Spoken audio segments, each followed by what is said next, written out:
Please hit like, share, and subscribe. Now enjoy the Practical Guitarist podcast.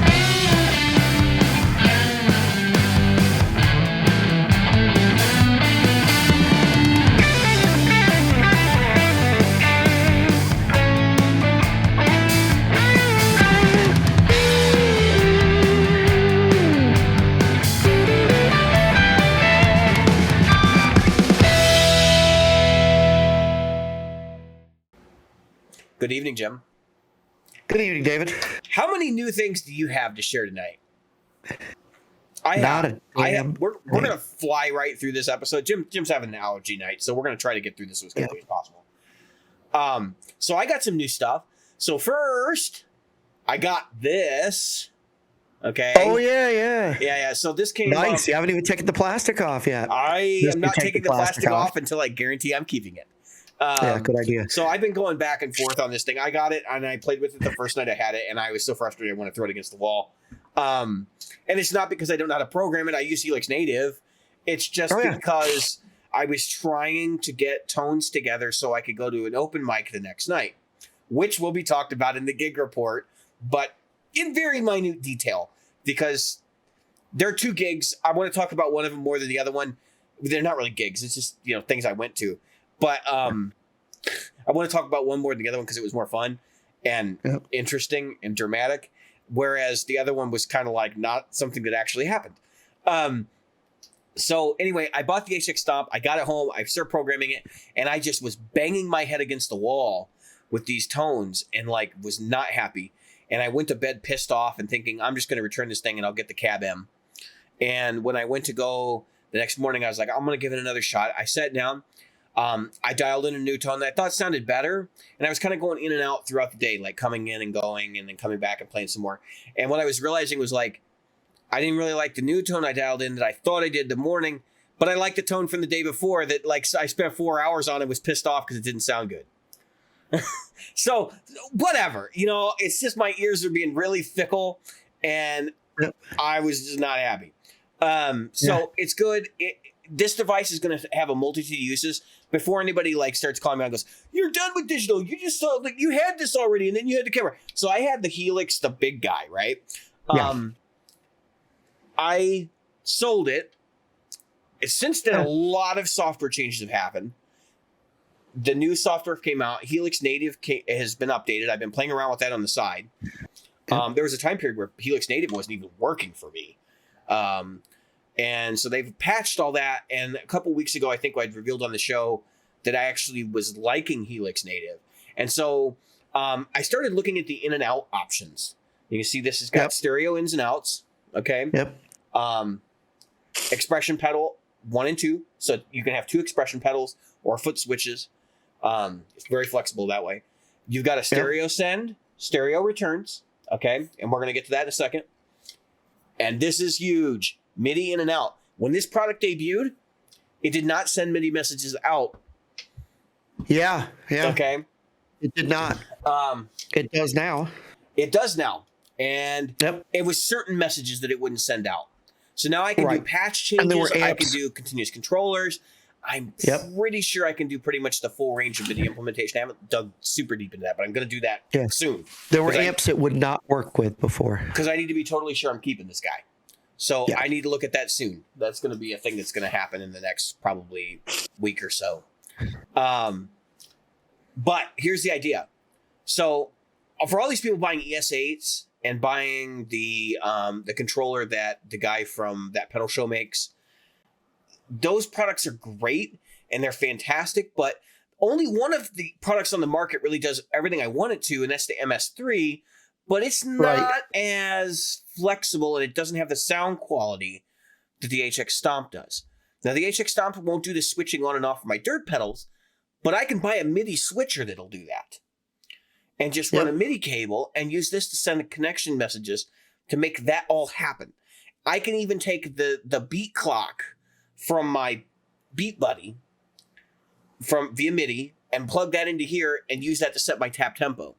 I have a multitude of items that I can use this for. And also, I can also take it to an open mic, and you'll see why later in the episode at the end, why having something like this is a boon for me to have available just to get through certain things. Because, look, I am the first to tell you, if you have the option to take an amp to an open mic or an open jam, take the amp. But sometimes that option starts to look really unattractive.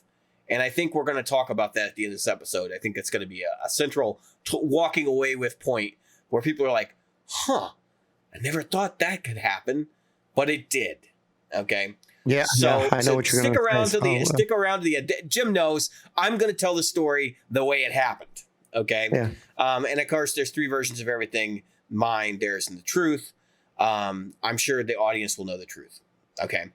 So anyway, let me get our controller software up here so I can actually control the little LEDs that run this show now. Ooh. Because I just realized Gig Report is lit up, and that's not supposed to be the case. We're not talking about the Gig Report yet. That's going to be at the end of the episode. So, where is my controller? It should be on this page. There it is.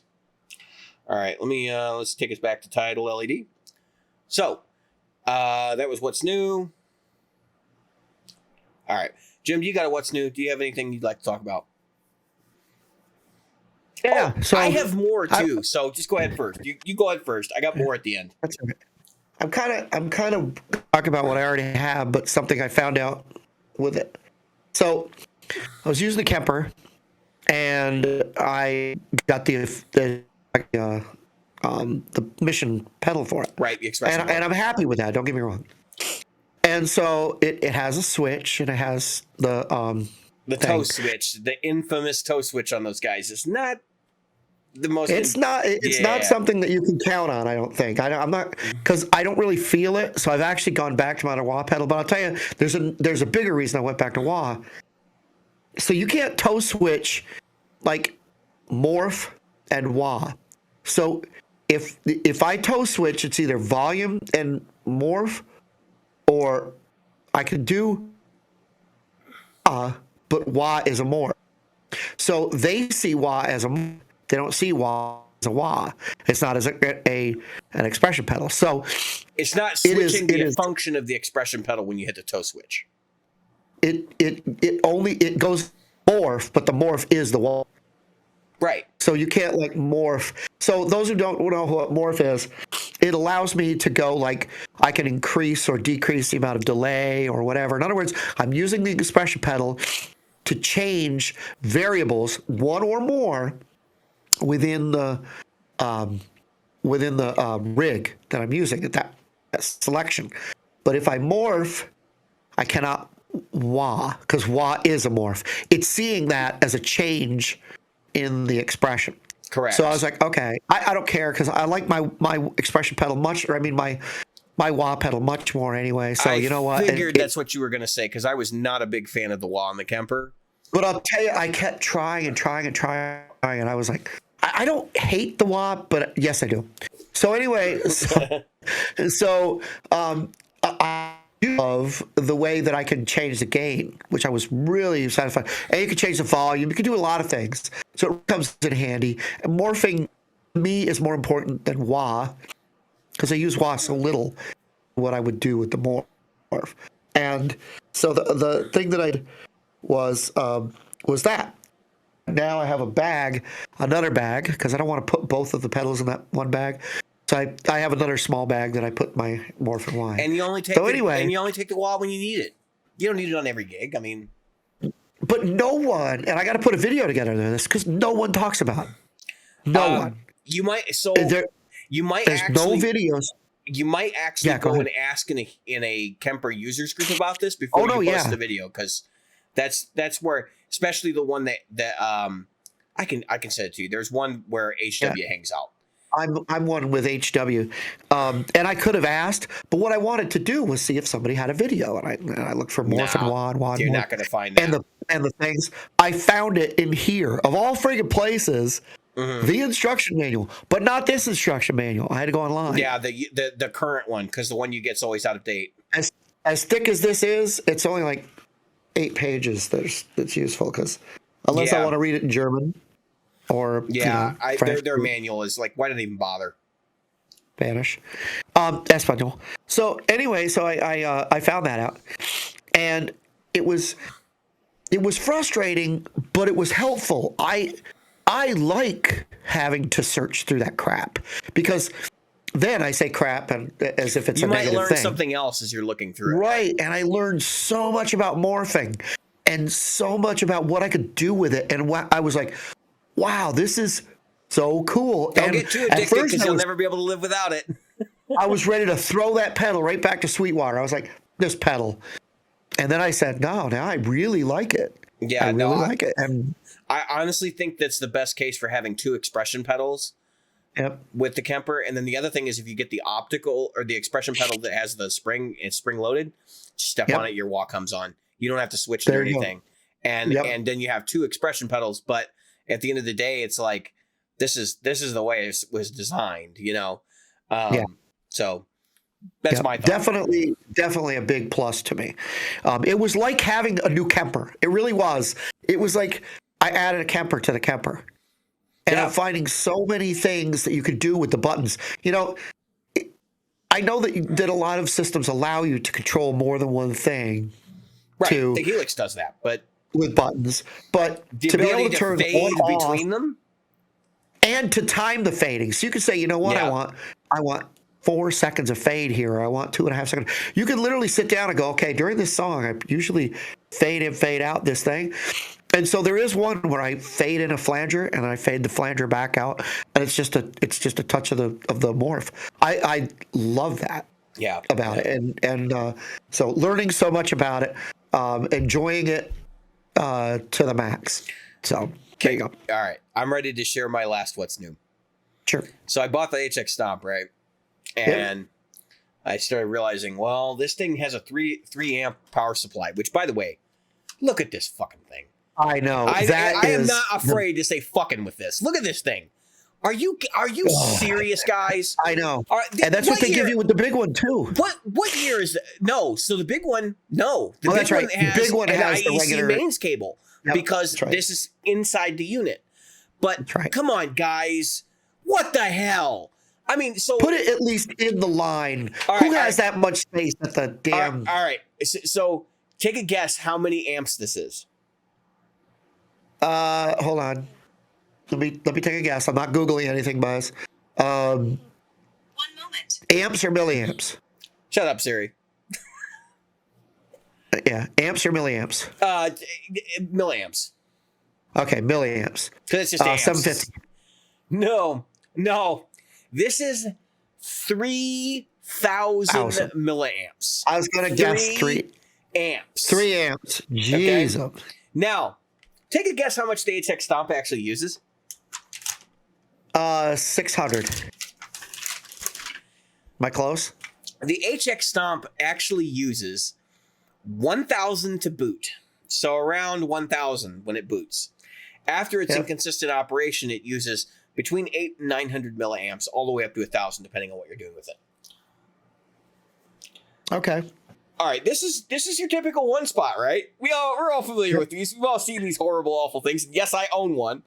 Yep, I've got one right here in front of me. All right.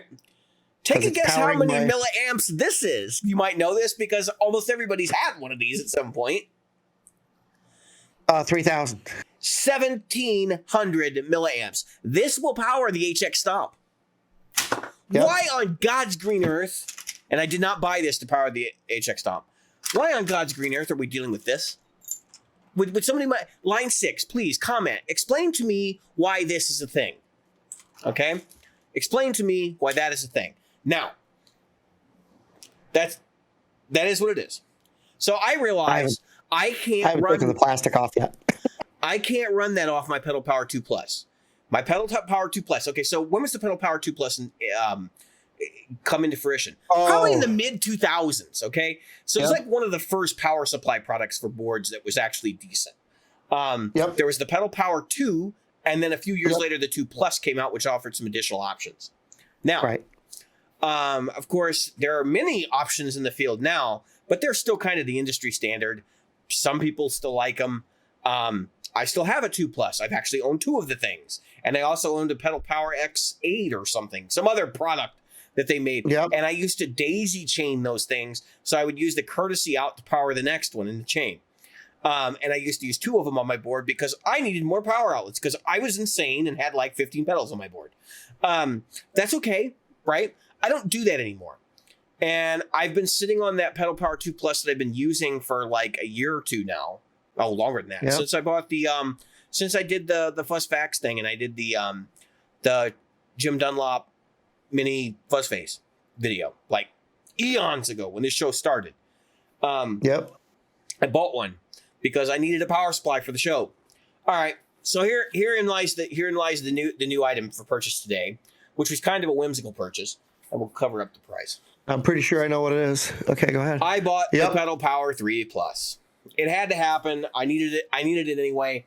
Yep. I was out of power on the existing board. I'm not actually adding things to the existing board. I want to make that very clear to people. What I'm actually probably going to do is rebuild it next year. And everything on it will use probably 9-volt power. It will probably be sub 500 milliamps, except for the Line 6 guy. I actually have the cable on order for this so that I can power this thing off of the Pedal Power 3 Plus. And that will allow me to have a happy ecosystem of the various pedals I'm going to use. I'm actually probably going to trim down my delay and reverb. If you'll recall, my current delay and reverb on the board, actually one of them is back there. My reverb is back there right now because it's off the board. That's a Walrus Audio Fathom. And then on the board, I have a DM2W, which I do adore. And I also have the Delay Llama Extreme, which might end up on the board, the big board. We'll see. Because right now, that's been on my Open Jam board, and it's been fun. But I don't know how long I'm going to have an Open Jam board, because I'm going to have this guy now. So, thinking about how all this stuff lays out, I'm sort of thinking this becomes the controller for a bigger switching board that's like the regular size board I already have, with a different set of pedals on it. So it'll have my drives that I like at that given moment, and then maybe like my it'll have my Sumface, of course, or my Boss Wazacraft fuzz that's going to be coming as soon as those get released. I've also pre-ordered that, so there's another what's new for this week. This has been an embarrassment of things that I can't afford, but I'm going to pay for them anyway. And I actually can't afford all this stuff. I've been saving my pennies to try and make some stuff happen at the end of the year. Prior to Christmas. My birthday's coming up too, so that's the whole thing. But getting all this stuff onto the board in this happy ecosystem. So I'm looking at products like the Morningstar ML5, which is a 5-loop switcher. And then I can actually put that into the Stomp and then use the Stomp to control loops on and off. And then I can actually use this to run, wait for it, 7 cable stereo. I can have stereo amplifiers with effects loops patched into the HX Stomp. This sounds like absolute madness, and it is. And I can't wait to explore the insanity that is going to be wrought with this box. I poo-pooed the delays and reverbs eons ago. They've got new delays, new reverbs. Some of the new delays were out when I actually got rid of my Kemper. And I think I just understand them better now. Or my tastes are changing in certain kinds of delay. Because I found myself like being like, yeah, okay, I can get down with this delay. And some of the new reverbs, they have a new hall reverb that uses a ton of DSP. But man, does it sound good. It's Kemper quality. Because the Kemper verbs, I mean, you got to, Jim, the Kemper verbs are great, aren't they? The new ones, because they have the legacy verb in there too. But the new reverbs seem like when I had it, they were just stellar. They've got great reverbs, and they just added a doubling. The which sounds really good. Yeah. Yeah. So I'm just like, I'm over the moon right now because I feel like I'm about to take this big leap forward into the 21st century again in a different way. Because I'm not like looking at this primarily as a modeling device. Though that was the first thing I did with it when I got it. I'm like, this is going to be a Swiss Army knife of programmability and functionality that I don't have on my board right now, and where I'm going to be able to do things like control multiple pedals via tap tempo. You know, I'm probably going to end up with one of the Morningstar programmable MIDI controllers as well, which those things, if you've never looked at them, they're freaking wild what you can do with them. But just getting all this stuff married together and being able to do some of the things that like those big rack rigs in the 80s could do without, you know, 500 feet of cable, a refrigerator, and 2 guys to lift it. It's just gonna be outstanding. I'm very excited about it. And of course the pedal power, this thing is great. I know people are like, oh, the Strymon one's better. Look, it just depends on what your needs are. If you don't need 18 volts, you don't need the Strymon one. If you need extra ports, this has it. The Strymon doesn't. The Strymon is still like 20 or 30 bucks more than this too, by the way, which is like a whole other can of worms. And so like, I'm totally content with buying this over, and then I'm motioning to my Pedal Power 3 Plus over the Strymon. I also looked at the One Spot, and though the One Spot is cheaper, I chose to go with something that I know has great customer service and support, because I have had power supplies fail on me, but I will say this, it was out of the box. I plugged it in, and I won't say what manufacturer it was. Yeah. But I had one. I had one blew up. It basically burned out in front of me, puff of smoke, and I went, "Geez, I just plugged it in. Like, what the hell?" I literally took it out of the box, plugged it in, didn't plug any pedals into it, and it went. Yep. I believe it. 99.9% of the time, that's going to be a transformer problem. Yeah, it was just something that wasn't quality checked when it left the factory, and it could have even been a cap. You know, caps go poof all the time, especially if they're sitting on the shelf for a while. So so that's not surprising. I just literally I have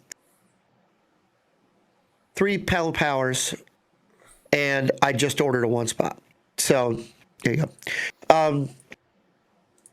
And I have no use for the One Spot. So and I'm not going to return it. I'm 100% sure I will find a use for it. Yeah, you know what the One Spot's great for is when you have like something on your desk and you want to check it out real fast. Well, no, I'm not talking about that. I have the One Spot. I bought the CS7 as well. Yeah, I have that. It's on my looper board. The 7 output, yeah. And so I'll use that like at home, so I don't have to pull the one out, pull the other one. Yeah, but I mean, even these single guys, like I held up earlier this game. Yep. It's just so convenient when you got a brand new pedal, you just want to throw it on there real quick. And like for what they cost, I mean, it's like just get one. It's a no-brainer. Yeah, I think they're like $20 or something, or less, if that. You know, it's worth it to have one around, and they actually work pretty well. So if you're in a pinch and you had to like, I can power my battery board off of it when my battery's charging. So that works out. Actually, that was the most comical thing about getting the HX Stomp going, was figuring out what drive I could have in there that sounded like a BB preamp. And heads up, it wasn't the TS808. It was it's actually the Diana drive. I don't know. Why can't they just call shit what it is? Why don't they just call it a Zen drive? There's some kind of there's some kind of thing. Copyright. Yeah. No, of course. Just like the litigator model is actually the Dumble. Oh yeah, but you know what? That's something to add for news. Remind me when we go to news time for drives, because there's an important piece of. Well, now it's time to share news, so go for it. I mean, so who's the guy that created the super mystical centaur? Bill Finnegan. So Finnegan has re-released the red one, the KTR, $3 red one. Yeah, he redesigned it. That's old news. Yeah, but what I saw on it, because I might buy one. What I saw on it, I had to laugh. I busted up laughing, and Robert Jackson kind of zoomed in. And I went, "Oh, that is hilarious." He put something to the effect that all the hype over the original pedal Kindly is remember that not the my hype is fault. not of my making. Yeah. Yeah. No, that's been on the KTR forever. Like that's been I on thought that was that pedal hilarious. for like a decade. Yeah, but I've never seen the KTR before. I think I'm going to buy one. Yeah, What's a new one go for? Like $300, $400? Well, right now probably $400, but so it's kind of funny because the KTR is like it's been in and out of production, and he just announced that they changed components in it so that they could continue production because there were I think there were some diodes that they couldn't get anymore, and he basically showed in a live video there is no sonic change from pedal to pedal because he knew people were going to be like, no, I want the other one because, so just, for what it's worth, I just buy a new one. If he's saying there's no sonic change, I trust the guy. Like, honestly, the guy's been very adamant about, please don't buy my pedal if you're buying into the hype, Right. So I think he's probably not blowing smoke. All right. You got anything else? Yeah. You got any news? Anything else you want to share on what's new? Not for what's new. All right. Let's move on. I'm trying to get Jim in and out of here fast. He's been blowing his nose. He looks like he's really dying over there. All right. You could have called it tonight. You could have. Jim had to do this for his fans. He had to get this show on, Yeah, we haven't recorded a while. I think this will be the only one in the box or in the can. No, so. we have 2 in the can. I finished editing one tonight. It should launch this week, and then I'm working on the next one this week, hopefully for next week's launch, and we will be caught up. So I'm hoping we'll be caught up. All right. So by the time you guys see this, my Mucinex will have already caught up with me. Thank God. Yeah. Next segment. Tonight we have very special news to announce for everybody. Fender has acquired Presonus. Oh my God! Holy shit! They bought a company that's worthless. You guys know how I feel about Presonus. Jim knows. He knew this was going to be like David's just going to run with this one. Can I tell you a Presonus story once you get? Sure. You go first. You go first because I'm going to take up the rest of the time. We have a Presonus board on our in the band, the big band I'm in. Right. So we have this big Presonus board, 24 inputs or something like that, 18 inputs. It's a big board. It's really just, the whole thing is done with the iPad. So you don't have a board, like there's no sliders or anything. Yeah. You cannot connect to this thing. You're screwed. Your modem better be working in it, right? But anyway, it worked. When it works, it's great. All right, so I said, hey, I'm gonna bring my in-ears. This is a lesson in people learning how to use this stuff. So I'm gonna bring my in-ears to the gig. Okay. I get to the gig. Gonna plug in my in-ears. This is not a gig report, folks. So yeah, this is not a gig. This is that's not what this is about. I'll talk about that later. But so I get there, I got my thing, and I hand over my quarter-inch to quarter-inch. They go, no, it's only got XLR. So I drive all the way home, get an XLR to quarter-inch, bring it back. Nope, we need female to male. I bought one of those this week too. Go to Guitar Center, pick up a male or female to male. Now I'm the early guy, 10 minutes late to the gig, to sound check. Get in there, plug it in, doesn't work. Nothing's coming through. Nothing. I'm like, what in the fudging sickles is going on? Welcome to Presonus. Hold on, I plug it into my Kemper, works great. Plug quarter inch to my Kemper, works great. Plug into the Presonus, doesn't work. It's not the cable. It's not my thing. Nothing. So he goes, man, I don't know. I bought an adapter for mine. I go, let me see the back of yours. I look. He's got a low Z to high Z impedance matcher. It's not just an adapter. It's not just a quarter inch to you have XLR to have adapter. the right impedance. I'm like, you didn't tell me you had to impedance match this thing. I figured it was putting out line level. That's what this thing is looking for. Nope. It's not. So, because that's what the Kemper puts out. because if it's putting out. So you're saying it's putting out instrument level, and your wireless system can't pick up instrument level because it doesn't have enough. It needs line level. It doesn't have enough gain. Right. I have the same problem with my Presonus interface. Yep. So there Shock you go. and disbelief. So it took me 3 days. I get a of course the Audio Technica one that he had was sold out everywhere, but I just ordered the Shure one, plugged it in, worked great. It works perfectly now. I'm like, I put it on, I put my earbuds in, put the in-ears in, and I go because it was so loud. Well, it's good. That's it. That's what I put up with the Presonus. It's your Presonus minute. Okay. It was. I want to take our listeners back. I want to take our viewers back. Let's go back to a time before Fender owned Presonus, when Fender was known for such wonderful gems as building guitars and amplifiers. Yeah. And later on, like really later on, like 50 years or 60 years after they'd been in business, they figured out how to build effects pedals for worth a damn. Yeah. And all was well with the world, right? Now, let me ask you a question. What has Fender always failed at? Yeah, digital stuff. And I was just going to say, digital stuff. So naturally, when they decide, we need to get into recording, probably because they're looking at industry trends and realizing that it's probably the biggest selling item during the pandemic, they realized, well, shit, in our portfolio of brands, we don't have a single recording company. And They went, well, let's change that. And then they bought Presonus. Now, think about this for a minute. Do you really want Fender?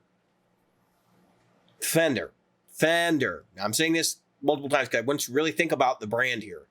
Do you really want this brand in control of one of the preeminent prosumer recording devices, equipment companies? Okay. They put out Presonus put out a what do you call that? A press release that pretty much read. It was almost like they took Mesa Boogies when Gibson bought them, and they just crossed out Mesa and wrote Presonus. I think Presonus. Presonus. I think Presonus was trying to get acquired, and I think Presonus has been trying to get acquired for several years. And I have a lot of evidence to this, but let me just put it this way: when I ran into the guys at Sweetwater who said they were reps, they were hired guns for the event. They had never worked for Sweetwater or for Presonus before. Presonus. Yeah. Okay, and they were acting like really shady and acting as though they worked for the company until they were asked the question directly. Okay. Yeah. Which is why I'm like, this is really interesting. A company that doesn't want to put any money into its appearance at a trade show, what is essentially a trade show, is now being acquired by Fender. Now, yep. All right. So I'm the first person to, and I'll go out on a limb here and I'll say, we don't want monopolies in this industry because monopolies take away competition. So the first thing the Fender's going to do is they're going to say, well, how can we squeeze Presonus into, and I know this is like, people are going to get mad because we said this is not what was going to happen to Sweetwater. But look, Presonus is a profitable company, we would assume at this point. They've been releasing products year over year. They have interesting products, like the fact that they're making like live boards and stuff now is pretty great. Well, I mean, it's a good idea. I don't know if it's great or not, because obviously people have problems like yours. Well, and they have I think I know what Fender's after, but go ahead. I think I know They want a name and an engineering department and all of that stuff so they can start getting into the home recording space. They do not offer a home recording product. Even the stuff they do offer, their drivers. Look, one of the things they've gotten their ass kicked on is the Tone Master like IRs, because they don't have software engineers to actually build the software for someone to be able to put their own freaking IRs in those things. Yep. I mean, honestly, like at this point, that's just kind of jaw dropping that you're an industry leader and you don't have that kind of expertise and you don't feel comfortable hiring it. But I think part of it is also because they want to get into that home recording space and they feel like they need to buy a brand to do it because they can't do it themselves. You know how hard it was for them to get into the pedal business?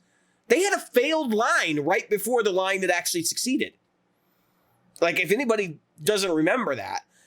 About 3 years before the pedals started showing up again, they had a failed line of crap that nobody wanted. Okay? And I'm pretty sure, I haven't heard this confirmed from anybody specifically in the news community, but I'm pretty sure they hired outside engineers to develop and design that line for them. Okay, so Yeah. I think that's what Presonus, or I think it was Presonus brings to the table. Now here's the joke on Fender, right? So Fender's like, we're going to buy this semi-successful company that has a long history of expertise in the field, that for people in the know is like filled with like kind of shitty products. I mean, take for instance, I have a Studio 1810C. That is the thing that powers my side of this show. And I have had episodes lost due to it. I have had countless hours of productivity just burnt trying to figure out sync issues with it. It does not function well with my, I'm laughing because my cat just pulled a can off the table that should not be sitting there of their cat food and is now eating out of it because my children decide to leave the cans laying around instead of throwing them in the garbage. Anyway, they have a long track record of building products that just aren't great. Like the interface I had before this from them was the Inspire Firebox 1394, which was like this little bitty thing, but it was supposed to be modular, and it was FireWire, and you could connect multiple boxes together to get more inputs. And the whole idea was that every band member would have one, right? And then you would go into a room and you'd record. Well, I got gifted one for Christmas. Okay. Right. And the noise that thing generated was just absurd. And I was convinced mine was broken. And I actually threw it in the trash. I didn't try to sell it. I didn't try to figure out what was wrong with it. I was like, wow, that's terrible. Garbage. Okay. And then I bought a Steinberg UR22 that I used for years after that. In fact, I used it in the start of the show.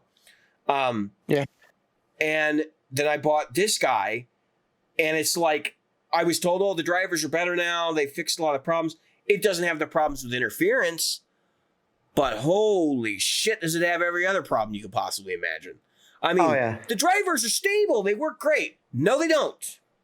No, they don't. And there have been times I've approached you and asked very specific questions about things like clock sync, and you can't answer them.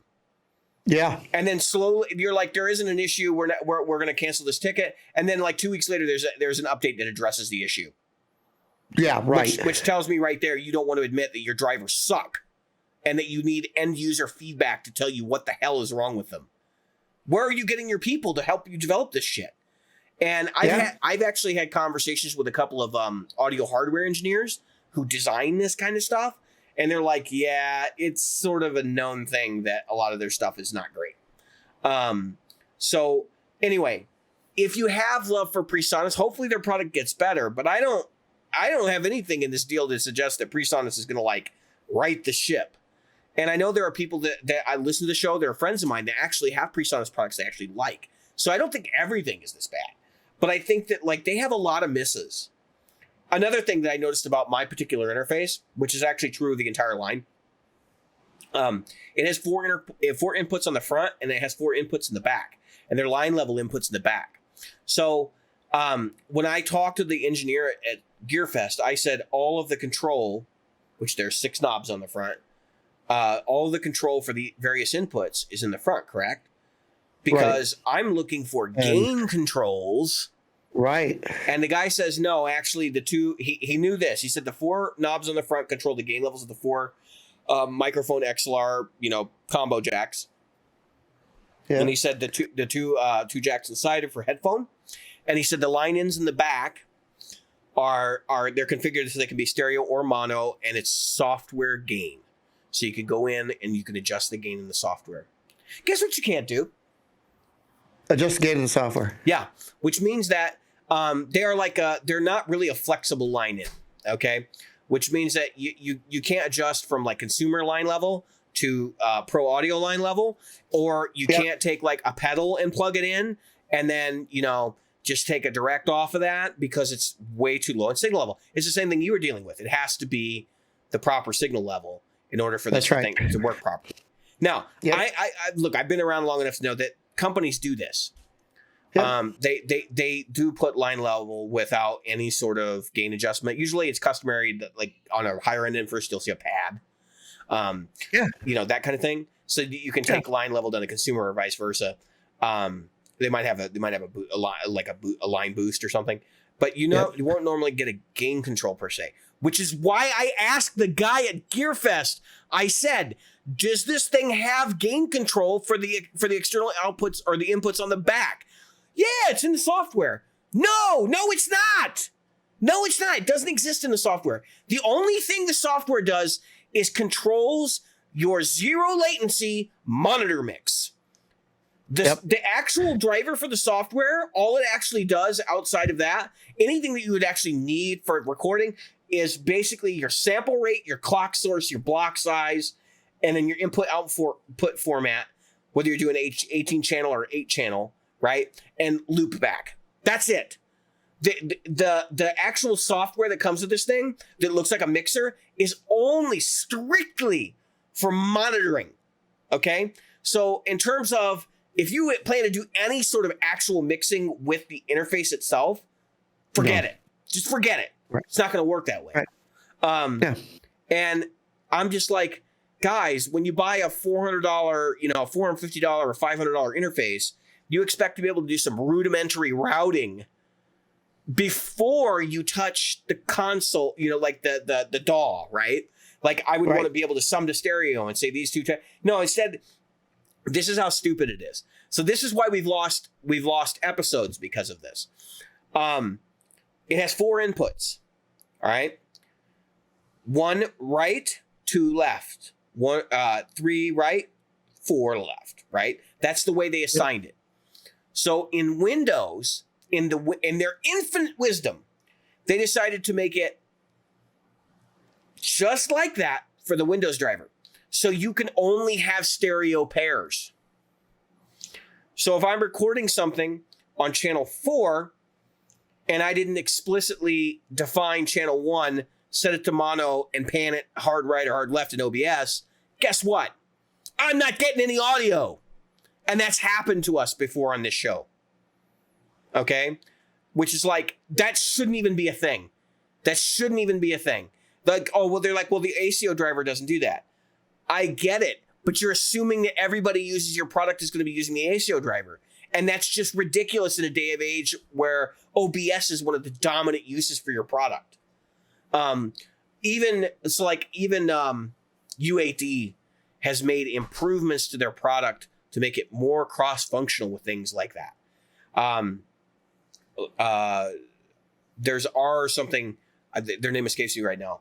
The people that make RMI, the people that make the baby face, okay? And some of those interfaces, that shit's professional level. Like, that's not Pro-Am, okay? So you could actually make the argument that some of the UAD stuff is Pro-Am, even though it does get used in pro studios. It's aimed at people who can afford it for home. Whereas like RMI, like their cheapest interface with 4 inputs that's like got 4 physical XLR jacks on it is $2,000, okay? That's not really meant for people at home, but people do buy them because they're bulletproof. Their drivers are amazing. It's literally a mix console, and you can route that shit to the actual DAW, okay? So you can have like loop back to a physical output even. It's just mind-boggling. The routing in there is so much better than what you can get from anything like Presonus. It boggles my mind.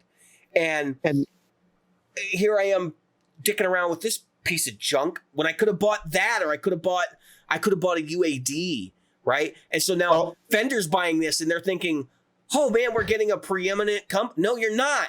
You're getting like the bastard child of line 6. I mean, I don't think that's all that is what they're after. I think what they want is something so they can have so many people, because remember, not everybody is looking to be a recording engineer, right? You got too many people that just want to be, it's just them with their guitar and they're trying to stream to YouTube. So I think all they care about is getting a device they can put in and do recordings. Like the tone simply. port. Right. I Like was the getting there. tone port. I was getting there. Yeah. That's why I brought up And line so- 6. Right. So I don't think they're after anything so immediately complex. Now, eventually they might go in a direction, but I don't know, speaking man. of that, Universal Audio has the new Volt. I was going to series talk about coming that, out. but that's going to be in the next segment Yeah. So because it's but really interesting. Again, remember, Fender's got things on both ends. They've got the guitar stuff. Sorry, folks, I'm using my cheaper camera today. So my hands don't look that great. They get their guitar stuff, which is great. Their amps, which are great, right? We can both agree they have some great amps and some great guitars. And they've got this Fender Play thing that's online, which is why actually they need an interface. very popular. So they need an interface. They need something as simple as what you were just talking about, the old Line 6. It was a one knob thing. Yeah, the tone port, which interfaced with Amp Farm. Right. That was a really cool product for people who didn't understand the digital recording process. Right. But I would actually argue they would have been better off contracting Presonus to build this rather than purchasing the company Probably. wholeheartedly. Right, probably. And I think in the long run, I think that's what we're going to see. I think we're going to see some Fender interfaces. I think we're going to finally see some, whether it's the current versions or newer versions of the Tone Masters that will give you loadable IRs. I think we will start seeing some better products from Fender. You're going to see some synergy for sure. There's going to be some crosstalk and there's going to be some different stuff. I actually think Presonus is going to cease to exist. You're going to have Fender interfaces before it's over with. Right. Fender's done it with everything else. Most everything else. Look what they did with Guild. Anyway, so I think one of the things that a lot of people, and I used to be this person, you had an iPhone, you had an iPad, you had a MacBook. I mean, you stuck with the ecosystem. Right, and you were in an ecosystem. A lot of people that I know personally are Linux, and they use Chromebooks or Chromebooks. Yeah, they've gone like decentralized or whatever. Right, because I could see a future where more people, unless it's some serious gaming folks, who are not going to have PCs. They're not going to have, not as we know them. And a lot of people have been saying this for years. Let me tell you, this has been since the 90s. Back when they had, there was BOS. Remember BOS? I mean, that's how far back I'm going. Where you're going to have a version of Linux, which a lot of people don't know that Mac is Linux. It's like a Debian. It's a similar. No, it's not Debian based. It's based on Unix FreeBSD. It's actually based on Unix core. Yeah. So it's got a Unix core, just like Linux. And the fact is that there's a lot of good to be done there. And that's because, I mean, the expense is there, and that's the bad side. But if they could bring those costs down, I mean, if you think about it right now, you have more. If you have a Mac or an iPad Pro, you have more power than most people have in their PCs. Yeah, that's correct. That's correct. And people don't realize what they hold in the palm of their hand now. I mean, it's just ridiculous. This thing is. I've got the new 13. This thing is super fast. All right, let's because we got a really good segue into walled gardens here. Yeah. So I'm going to go ahead and switch us over to the next topic. All right.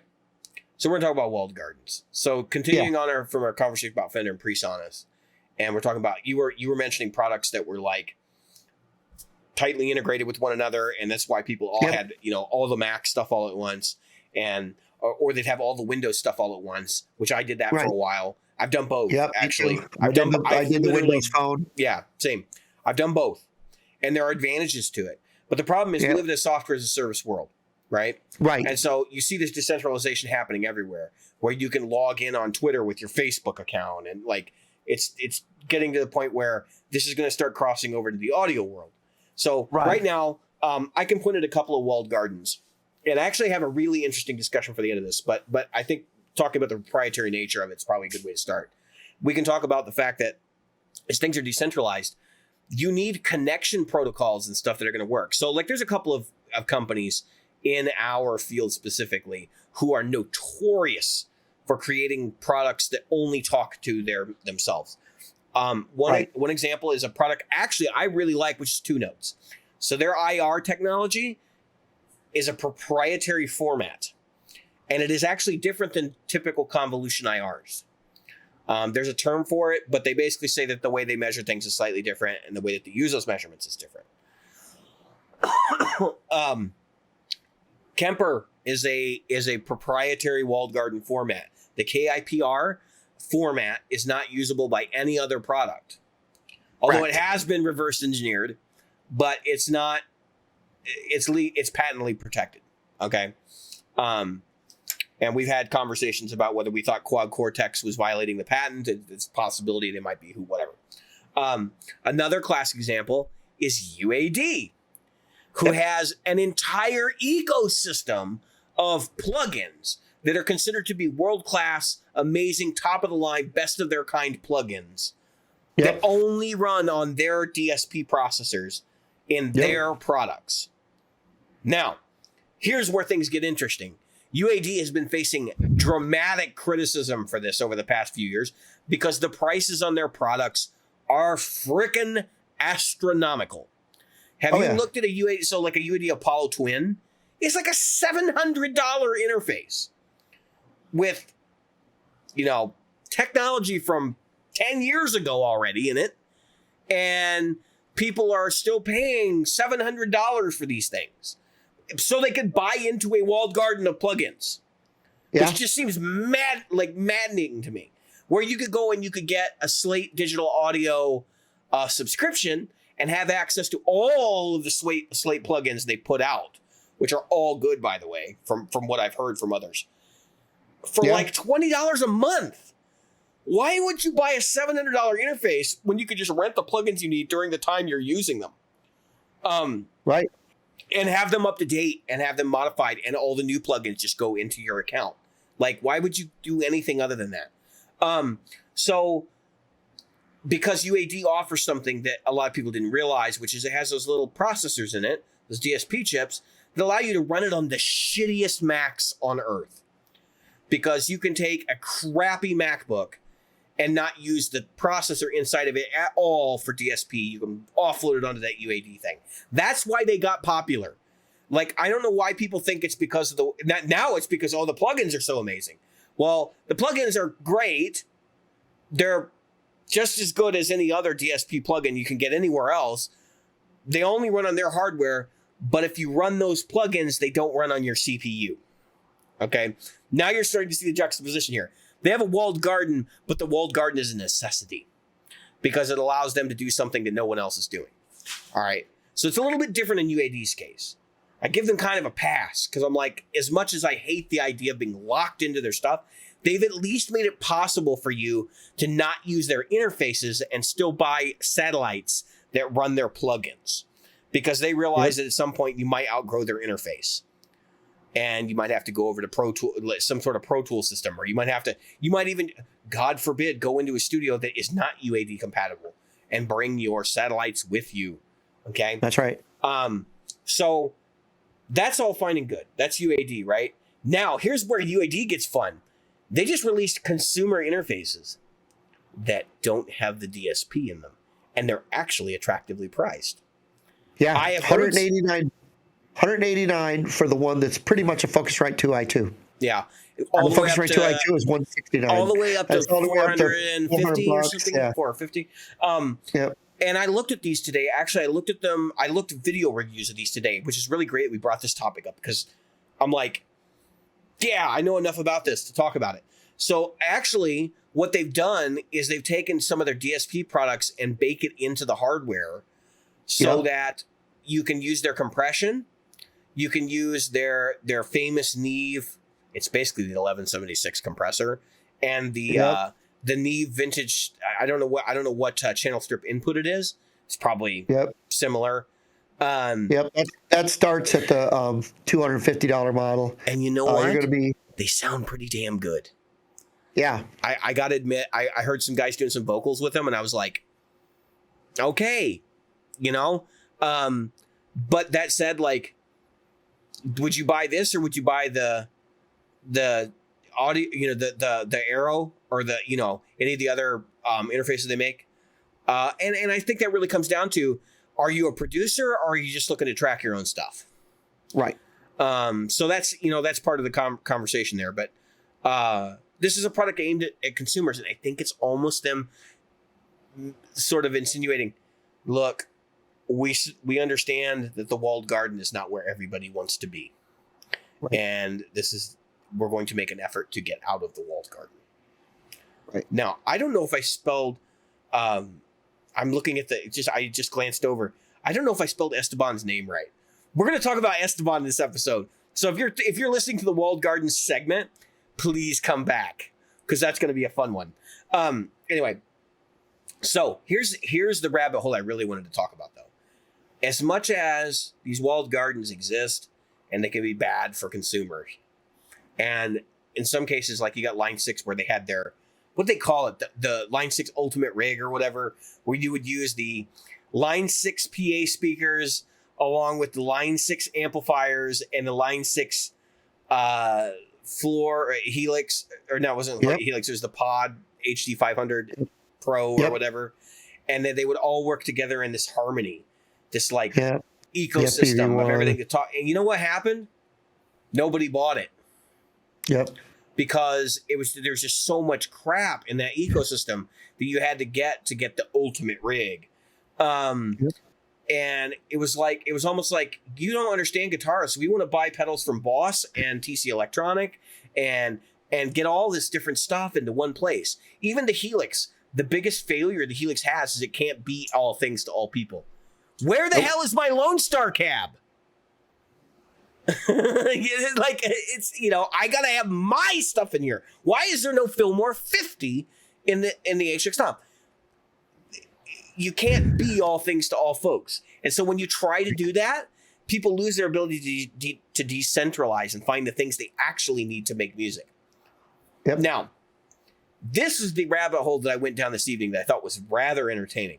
Under my desk, you guys don't know this, but under my desk is my looper rig for streaming. And my looper rig for streaming is pretty cool. I've got a Beat Buddy, a One Spot Pro, and a Boss RC500 MIDI'd to the Beat Buddy. Okay, it's all mounted on a board. It sits under my desk permanently. It's actually wired into my interface permanently. If I had this configured right, which I don't right now, I could hit go and the Beat Buddy will start playing and you'll hear it through the outputs on my Presonus. God willing, the Presonus functions correctly. Okay, so that integrates with the RC500 using a protocol called MIDI. Now, here's what I remembered tonight as a result of a conversation with somebody else. You have a Jam Man. You have a Digitech Jam Man, Jim. What did Digitech do that was so interesting in the walled garden? Do you recall? Sorry, I had to unmute. Yeah, they had the jam thing. They had the jam sync. Yeah, the interface that synchronized your pedals so that when you jammed, I mean, it was a good idea. It already existed. Yeah, it's called MIDI, but they created their own little. How did they connect those pedals? Do you remember the connection? Yeah, I got one right here.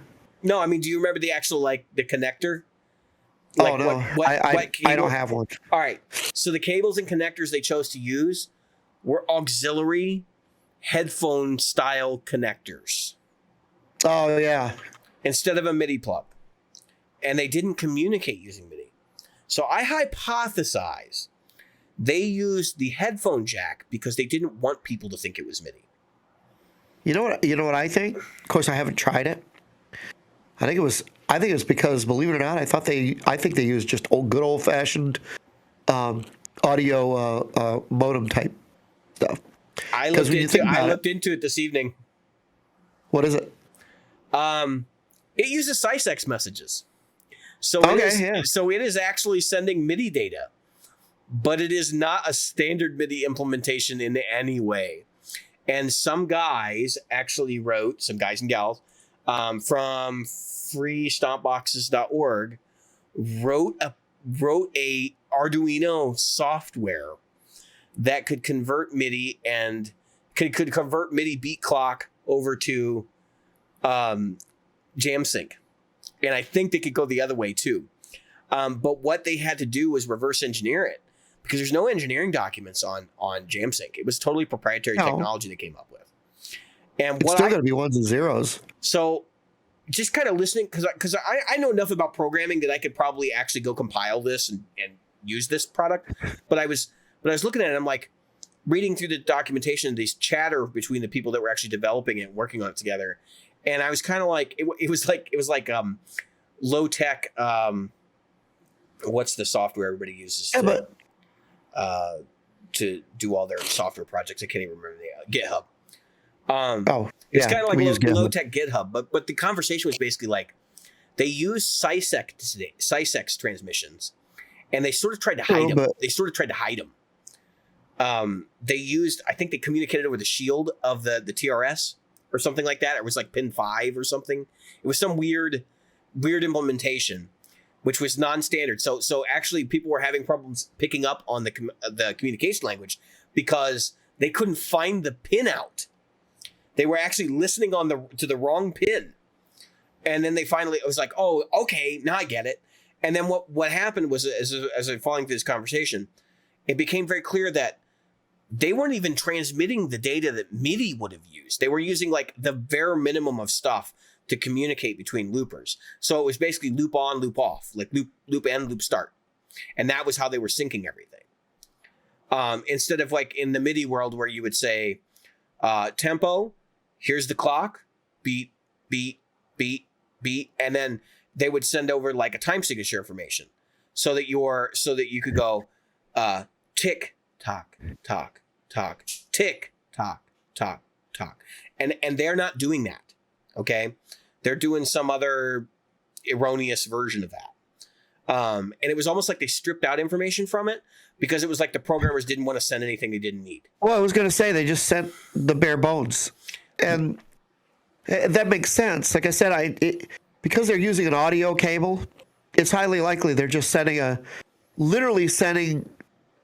I always thought it was an analog sync. The old way of doing just like a tap tempo, right thing.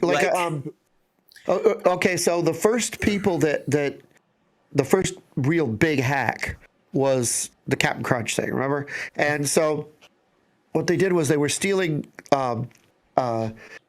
long distance calls from the phone company. The way phone company initially used their digital interface for that was through tones. Yeah, so you could you could learn to whistle the tones necessary to make free phone calls.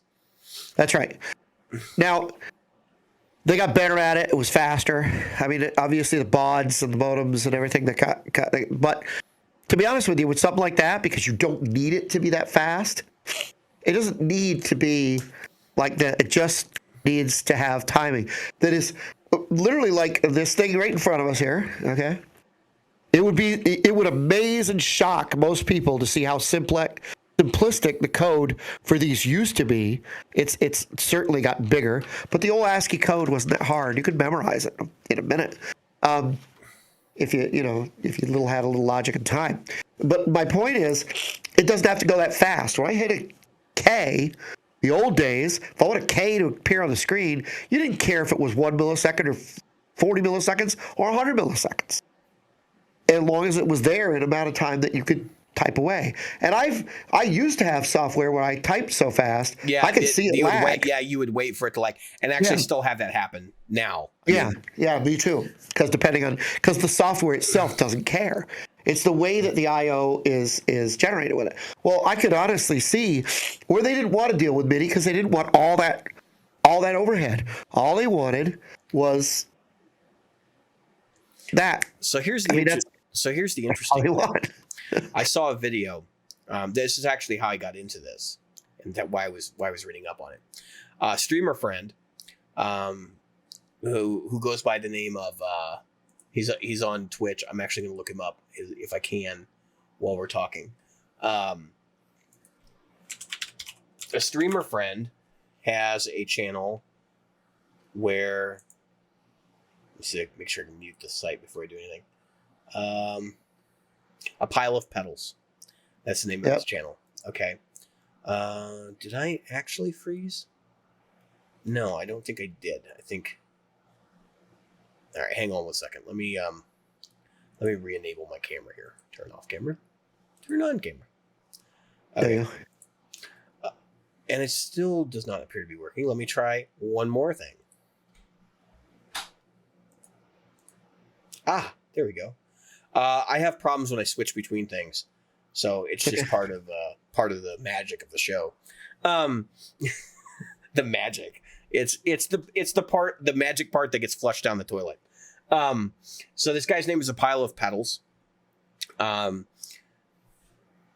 They host a YouTube channel, and one of the things they do is all this like crazy mad looping stuff they do with their guitar, and literally a pile of pedals. I mean, it's just I saw stuff in there and I'm like, holy crap, like I haven't seen one of those in years.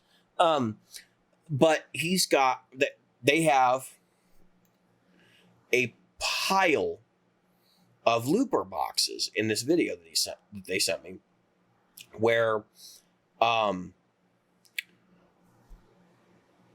they have a Digitech Jam Man connected to a Digitech S Drum, which was their beatbox, kind of like the Beat Buddy, and that's connected to an RC 500.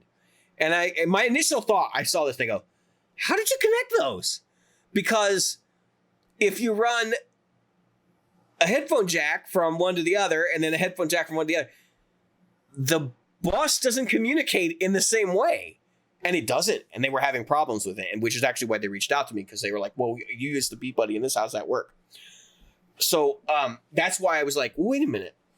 Was JamSync really just MIDI? Come to find out, no, it's not. It's not even, it shouldn't be communicating at all. It shouldn't even work at all. So my guess is somebody at Boss baked in some sort of functionality that sort of picks up on what's going on over in Sysex world from JamSync. Maybe in an effort to make it backwards compatible, but like it's probably not even supposed to be in there. Okay, so basically what happens is it loops, and then eventually it gets out of sync, and then one of the loops doesn't fire in the RC 500. And so it's like a weird thing. And but here's my takeaway from this. So they're mad because they're like, well, but Boss, this is the top end Boss looper that doesn't communicate with Digitech. Well, yeah, but Digitech's standard is proprietary.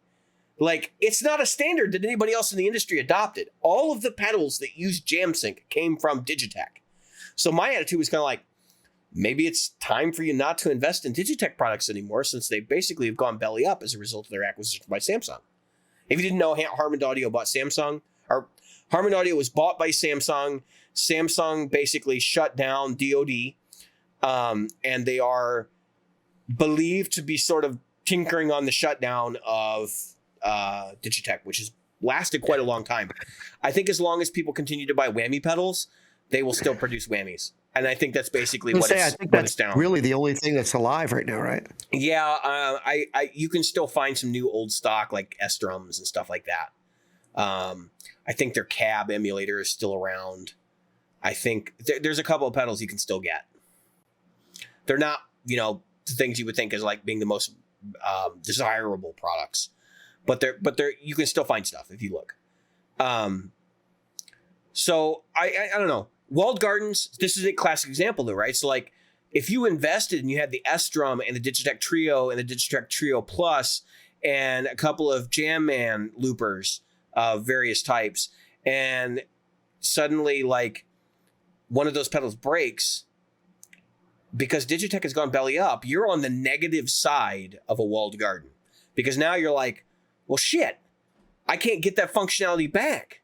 unless I go down this hack path of getting an Arduino and converting to MIDI. Now, if I recall correctly, I was told by somebody who worked at Harman at GearFest, well, worked at Digitech, right? And I don't even know if they were a current employee, but that they were developing a MIDI converter for that JamSync technology.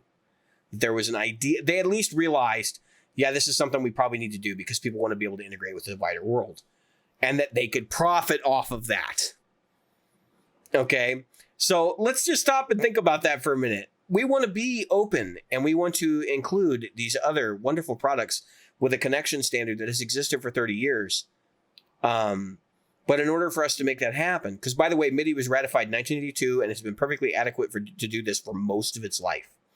In order for them to make their products MIDI compatible, they would have had to admit that they were trying to make a proprietary standard, a walled garden. And there was nothing that was being passed based on the conversation I was seeing in that group. There was nothing being passed in the data that was like better than MIDI. It was, and I would have accepted that. I would have said, you know what? If you're doing something better than MIDI, I get it. But they weren't. They were actually stripping out information that's useful, like time signature information, which even the RC500 sort of stumbles in interpreting, and most devices don't put out. So just, keep that in mind. If you get into one of these walled gardens, if the company goes belly up, just expect to just dump your stuff, because you're not going to be able to get it to work if it's a proprietary connection standard unless you buy a bunch of old ones. Another classic example is DigiDesign, Pro Tools. So, Jim, you may not know this story because it's more of an engineer type thing, but Pro Tools for years told people the only way you could run Pro Tools was with their interfaces. That the reason their interfaces existed was because you needed the kind of input connections and stuff that the I/O for the PC that would allow Pro Tools to communicate with your audio hardware. Okay, so they made their own proprietary hardware. Do you remember what happened? Do you know the real story about what happened?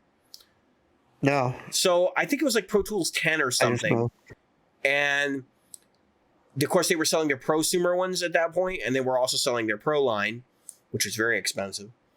And some people basically got like M-Audio interfaces working with Pro Tools with minimal effort. They were able to hack Pro Tools so they could run whatever audio interface they wanted. And all of a sudden, DigiDesign went, oh shit. They figured it out, which is that there was no real hardware integration with Pro Tools. It was just something that they had created as a proprietary way to communicate with their hardware, and so kept you locked into buying their hardware and their software. Yeah. And it was probably the biggest stain walled garden in the history of audio, because it was like, you mean people have been after Pro Tools all these years and it's been a scam? And it was a scam. That's what it was. And in the engineer world, that's how it came out too, was like, holy crap, what a mistake. Well, so here's the thing about the music industry and these things. So I come from engineering in the navigation world. And in the world of navigation, we have strings we call NEMA. Right. NMEA, okay? And this will come back to what we're talking about. So if I sell a GPS to a boat, whether it's Bob's rowboat or a battleship. Yeah, or the U.S. Navy, right. Right. It's going to have NEMA strings. What NEMA strings is dependent on the builder and how much they want to include in it, because Bob's rowboat doesn't need what the USS George Washington needs. But those strings are there. All right, so even within, and so the governing force of that, anybody that owns a modem or anything else knows that governing branch that says this is what's included in NEMA is ISO. So the International Standards Organization. Standards Organization. Thank you. And so the ISO talks about a lot of things. They talk about form factors because they talk about need manufacturing processes, like how many stations you're gonna park it at in your business. I've worked for people that have used ISO standards, and it gets crazy. Yeah, and ISO standards can be really loose and really tight, really tight.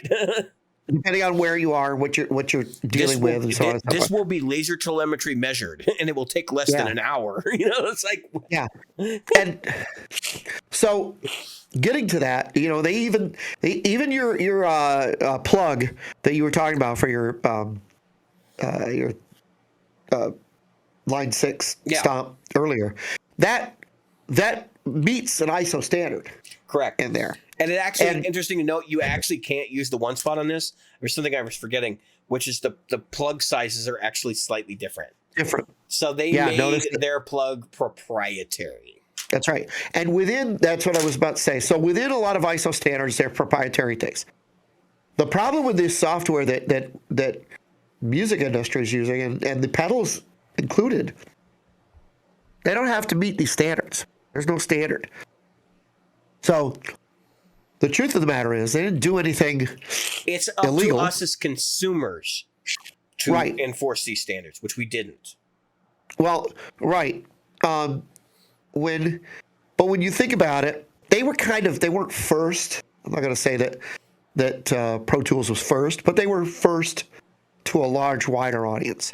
They were definitely, I would put it this way. They were the ones to market themselves in a way that made people want to use their product. And this is actually, so like, I know you'll hear things like, oh, well, they were using Sound City and stuff. Forget those kinds of stories, because they didn't really pick up traction until the late 90s, when it was actually being used to record everything. Right. Where Pro Tools was 94? Yeah, Pro Tools came out in like 89. Yeah. It was, and they had a lot of traction by the mid 90s. I think Steinberg Cubase, for reference, came out in like the late 70s. The first version was for like the Commodore. Okay. So that's the difference in time frame. And so what I was getting at is a lot of people didn't push it because it was kind of almost walled in the expense of the device. Think about it. The PCs, even till relatively recently, PCs weren't the way to go. It was Mac, expensive. It was always these high cost interface devices. Nobody was pushing them to say, hey, you know what? We could do this better. Because they were just happy to have them. Truth of the matter is, they were just happy to have them. And so it's kind of like that. It's kind of like I hate saying it, it's like a pet rock. I mean, it was something that people were willing to spend a lot of money on and not really willing to look into deeply.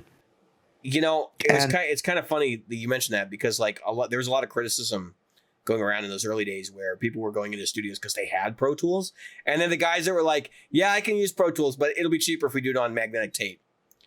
Because there's like, we don't really want to do that. Like, why would you want to do that? That kind of thing. Yeah. And as time went on, time became money. Right.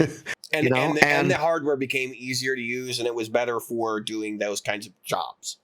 Right. Like, there were definitely things that you could do digitally at that time that you could only do digitally. And so you might do that work in Pro Tools, but the vast majority of your recording would be done in synchronized tape. Okay. Yep. And ADAT, ADAT was a digital standard. So ADAT they liked ADAT because you could dump it down and then mix it in Pro Tools. That was why that became popular. So, all right. All aside, so ADAT itself is also a walled garden standard. It started off as for Alesis. It was originally Alesis ADAT. And once they realized there was a lot of people wanting this connection standard, they started licensing it because they were like, we can make money on this. But it was just interesting that Pro Tools went that route and tried to remain proprietary. Even though people knew that there were all these other applications out there and people were using these other applications to track records, and they knew they were going to get caught, and they still tried to do it. Now, the funny thing is what the aftermath of a walled garden, because they were exposed in the early 2000s, the aftermath of the walled garden stuff is wild. So if you want to go get a Studio 192 Pro Tools interface, which was like, I think they retailed at like $4,000 when they came out, $300. You can buy one for $300, and then you can run Pro Tools in your studio and record just like bands like Korn did in the early 2000s, which is really wild because I've seen people actually doing that, buying old Macs, buying Pro Tools rigs from like the 90s that were used in studios like, basically any studio that was doing anything at that time had one. And then these things are available in droves. You can buy them for $300. If one fails, you literally rip it out and put another one in. It's that crazy. And I'm sure there are amateur studios that are recording people right now for money using that equipment that was probably used to track hit records in some studio in Nashville, back then, which is wild. It's just mind-boggling to me. But that's because the walled garden failed. Right. Well, all I'm saying is until people have something better, they're not really willing to push that company to do something different. Think about Apple. I would say, think about Apple in the beginning. If we're talking, if we're talking specifically about JamSync and Digitech, I would say that they actually did get pushed, which is why Samsung acquired them, which is why they couldn't build a hit pedal for a long time. Do you remember the Hardwire series? Do you remember, like when they started to try and pull themselves out of the muck and the mire and they started coming out with things like the Ventura Vibe and that kind of stuff? It was too little too late. And they were still building, some of their most popular pedals were like Jam Man. But the second you wanted to do anything with Jam Man to communicate with anything outside of Digitech's hardware, you were up shit creek without a paddle. That's why Boss continued to sell loopers till they were blue in the face. Because everything was MIDI sync. Even the RC5 now, the little bitty guy, is MIDI sync capable. Like, that's just crazy to me. That they missed that opportunity that bad. Yeah. I mean, well, it's funny that the things that are left, I mean, other than the whammy pedal, which is just, if they ever crash. It has MIDI implementation on it, the whammy does. The Trio and the S-Drum are really, I mean, you have the ricochet and the drop, but right, but those are whammy for the most products. part, right. But those are that's exactly what I was going to say. But those are whammy products. They're just whammies with less whammy. Yeah, without a treadle. Of the control of the whammy, right? The treadle, and but the fact is that really that's kind of what they have left. There's a Mosaic and a Freak Out, but I mean, like you said, you kind of want MIDI. You want implementation you could use, like you said, across the board. That was where, in the beginning, Apple failed hard. Yeah, they almost buy anything. The company almost collapsed, and people have blamed John Scully for it. But the reality was, it was just a bad company mindset of incompatibility, not allowing other people to license their software. Like, Apple wouldn't be a hardware company right now if they wanted to be successful in 1988. They would have licensed their software on compatible systems and not sued the living shit out of them instead, which is what they actually did. That's why Mac OS 10 only runs on Mac OS 10 or on Mac hardware, Apple hardware. Yep. That's why, because they decided we're not taking the compatibility track. Now, as well as I do, that's not true. You could do Hackintoshes. But that's not right. nearly as scandalous as what happened with Digidesign and Pro Tools. But that's, that it is what it is. Are we ready to move on? Oh, yeah. All right. Let me switch our LED around here. I got to hit the foot switch. We are on segment 5, 4. Let's talk about Estaban. So to conclude our discussions about cheap guitars for a while, I thought it would be interesting to go back to the beginning with one of the most infamous cheap guitar moments in history. If you're not familiar with Estaban, you probably didn't play guitar in the 2000s. Okay. He was a guy that became very famous via QVC and HSN for Home Shopping Network, for those of you that are not savvy. For selling a guitar that bore his name, the Esteban. Now, I say his name with a faux south of the border accent, border here in the States, or maybe even Spanish accent, because Esteban was actually known as Stephen Paul. Okay, and it's an interesting story. So he promotes this guitar with these infomercials, and you can find them on YouTube. I encourage you to go and look them up on YouTube. They're hysterical, where he's like playing all this crazy flamenco-y style stuff, which is like faux flamenco. It's not even real stuff. Like it's kind of like half-assed flamenco. Where, you know, it looks amazing, it looks challenging, but then he talks, and then when he talks about the guitar, he's like, well, you know, what kinds of music is this guitar suitable for? All kinds of music. You can play rock on it, you can play classical on it, you can play country on it, you can play, and it's like, wait a minute, you're playing classical style with fingernails and all, but this thing's a steel string guitar. Like, what the hell? And as you start like thinking about it more and more as a guitar player, you realize this thing is a piece of shit. What did they retail for? Like $129. It was like, and at some point they were selling an amp with it too. It's an acoustic guitar. Okay. And everybody knew this thing was a piece of shit. And from people I know who received them as gifts or whatever, they were pieces of shit. They were like really bad guitars. Yep.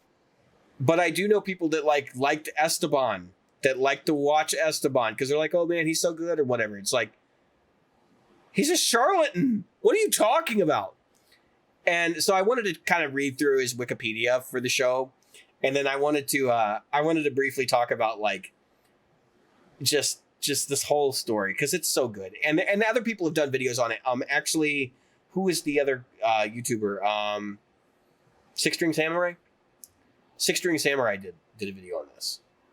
Yeah, and, Samurai Guitarist. Samurai Guitars. Six String Samurai is a movie.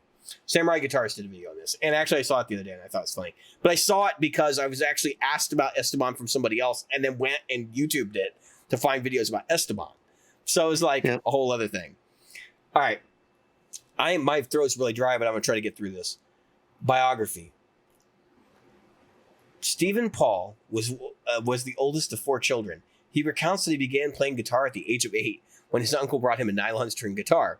He attended South Hills Catholic High School, since absorbed into Sultan LaSalle Catholic High School in Mount Lebanon, and then attended Carnegie Mellon University, where he double majored in music and English. At this time, he was teaching approximately 150 students a week and playing in nightclubs. 150 students a week. Jim, do the math. How long do you think those lessons were? I don't know. 10 minutes? That would be 150 hours a week. How many hours a week do you work full time? He probably had several students in each class. In other words, he wasn't teaching individuals.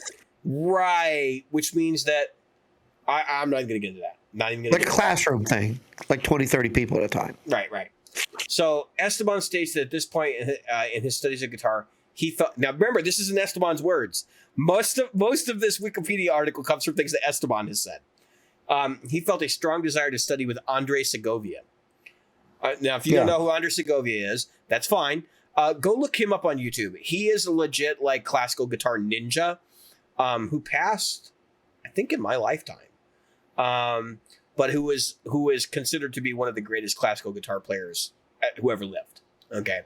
And according to Esteban, after a long period where he pursued Segovia by sending notes to the hotels where he was staying, finally met Segovia in Los Angeles in 1972 and studied with him intermittently for the next 5 years, splitting his time between Spain and California. Now here's where it gets interesting. That's what Segovia said, or that's not what Segovia said. This was Esteban said. The extent of the connection between Segovia and Esteban, however, is heavily disputed. Although Esteban did meet Segovia, Esteban is not mentioned in any biography of Segovia, and Esteban never received the public acknowledgement Segovia gave his other students, such as John Williams and Elliot Fisk, who are also notable classical guitar players. Also might want to YouTube those guys. They're great too. Segovia autographed one of his books for Esteban in 1978 with a flattering message. But Segovia is not known to have signed hundreds, or is known to have signed hundreds of thousands of such messages. So it wasn't unique. All right. Which means that maybe Esteban got a few choice lessons with Segovia, and then like Segovia broke it off or whatever, or it wasn't a continuing relationship. That's probably realistically what happened here. They might have actually played guitar a couple times together, but it may not have gone beyond some, basic lessons or something, like some sort of basic instruction. So in the 70s, things changed. And he said, Esteban moved from Southern California to Phoenix with his wife and daughter, Teresa Paul, in 1978. During the next 2 years, he toured playing classical music. Okay. In 1980, while driving his mother home from the airport, Esteban was involved in a collision with a drunk driver.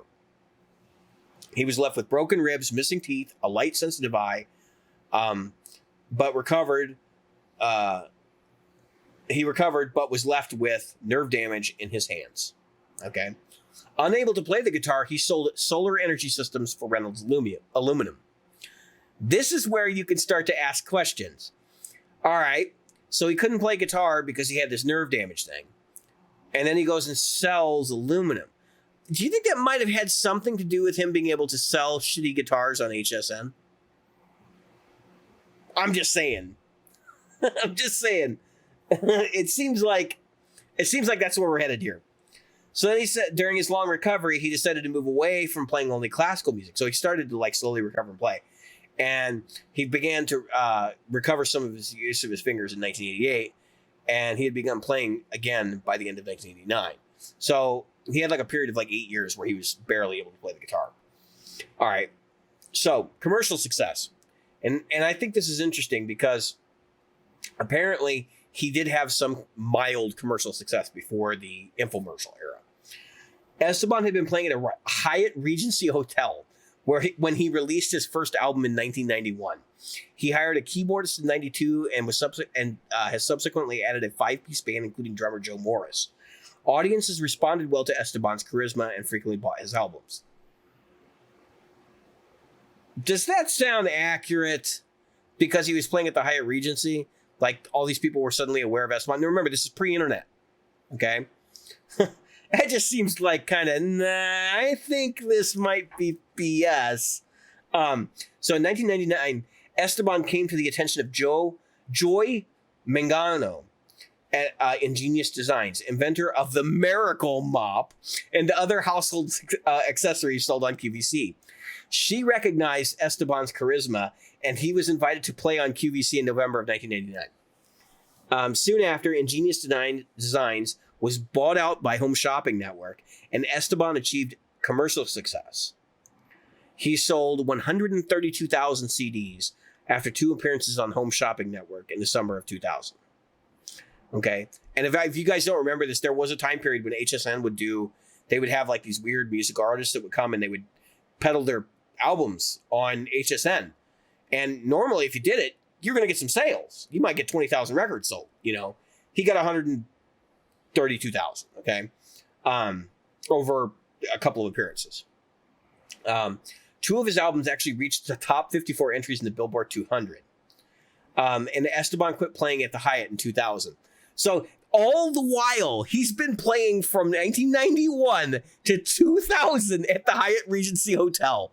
Okay, but he's been so successful, he's been playing at the Hyatt Regency since 1991 to 2000. I mean, this is just, I can't make this up, guys. This is why we're reading the Wikipedia article. I honestly, I read this and I went, wait a minute, I'm putting these numbers together in my head and going, what? And then, of course, he's reached the Billboard 200 and he's playing at the Hyatt Regency. Something here is wrong, okay? Esteban quit playing at the Hyatt in 2000. He has since been featured in the Wall Street Journal and People magazine. From 2001 to 2003, Esteban released over a dozen additional albums, 4 of which placed in the lower half of the Billboard 200. He has been featured in various infomercials advertising his guitars and instructional DVDs. Notice that there is no time frame given for the instructional and shitty guitar. Okay. And then, of course, then it says he landed his first major CD distribution deal with Sony Red with the release of The Best of Esteban in October of 2006. Just looking at his discography, there's nothing post 2006 in this list. So he is considered flamenco, which is interesting because Andres Segovia is classical. All right. John Williams is classical. Elliot Fisk is classical. He is considered flamenco, but I actually think he's just kind of like emulating flamenco. I don't think he actually knows things like the resquado and all that stuff. I don't think he places enough emphasis on rhythm to play with actual flamenco players who would probably rip him to filth for not being on time, because that would be their big criticism of anyone. In fact, it's said in flamenco, it doesn't matter what notes you play, it's whether you play them on time, because it's a dance that goes with it. So, all right, Jim, you remember Esteban, right? So you can find live performances of Esteban on YouTube. They're hilarious. Because it's always like super over dramatic. And if you just pull up a picture of him, I might flash one up if I can remember to when I edit this. If you pull up a picture of this guy, like, he's just a wild dude. I don't know how this guy's story happened. I suspect that there's some half-truths in his Wikipedia article. This guy is not a student of Andres Segovia. Like, I'm just gonna be real blunt, honest with you. He doesn't play anything like Andres Segovia. I don't know what he plays like. I don't really see him descending from anybody other than like a very unique style unto himself. But he was charisma, and he was able to sell these shitty guitars, which, by the way, are not what he plays. They're not even remotely like what he plays. Because he plays nylon strings, I believe.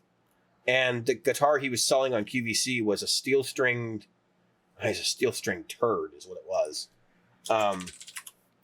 Let's see if I can get one up for reference. I remember them being black with like a white pick guard, but I don't think they actually all had pick guards. I think people installed pick guards on them and stuff. And I know there are video demos of this thing. There've got to be. Esteban American Legacy. Is this an actual thing for sale on eBay right now? $179. So apparently you can still get these. It wasn't acoustic electric. It was a steel string with a shitty looking rosette binding.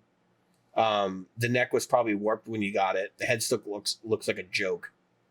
I'm looking to see if they have like a close-up shot of a headstock.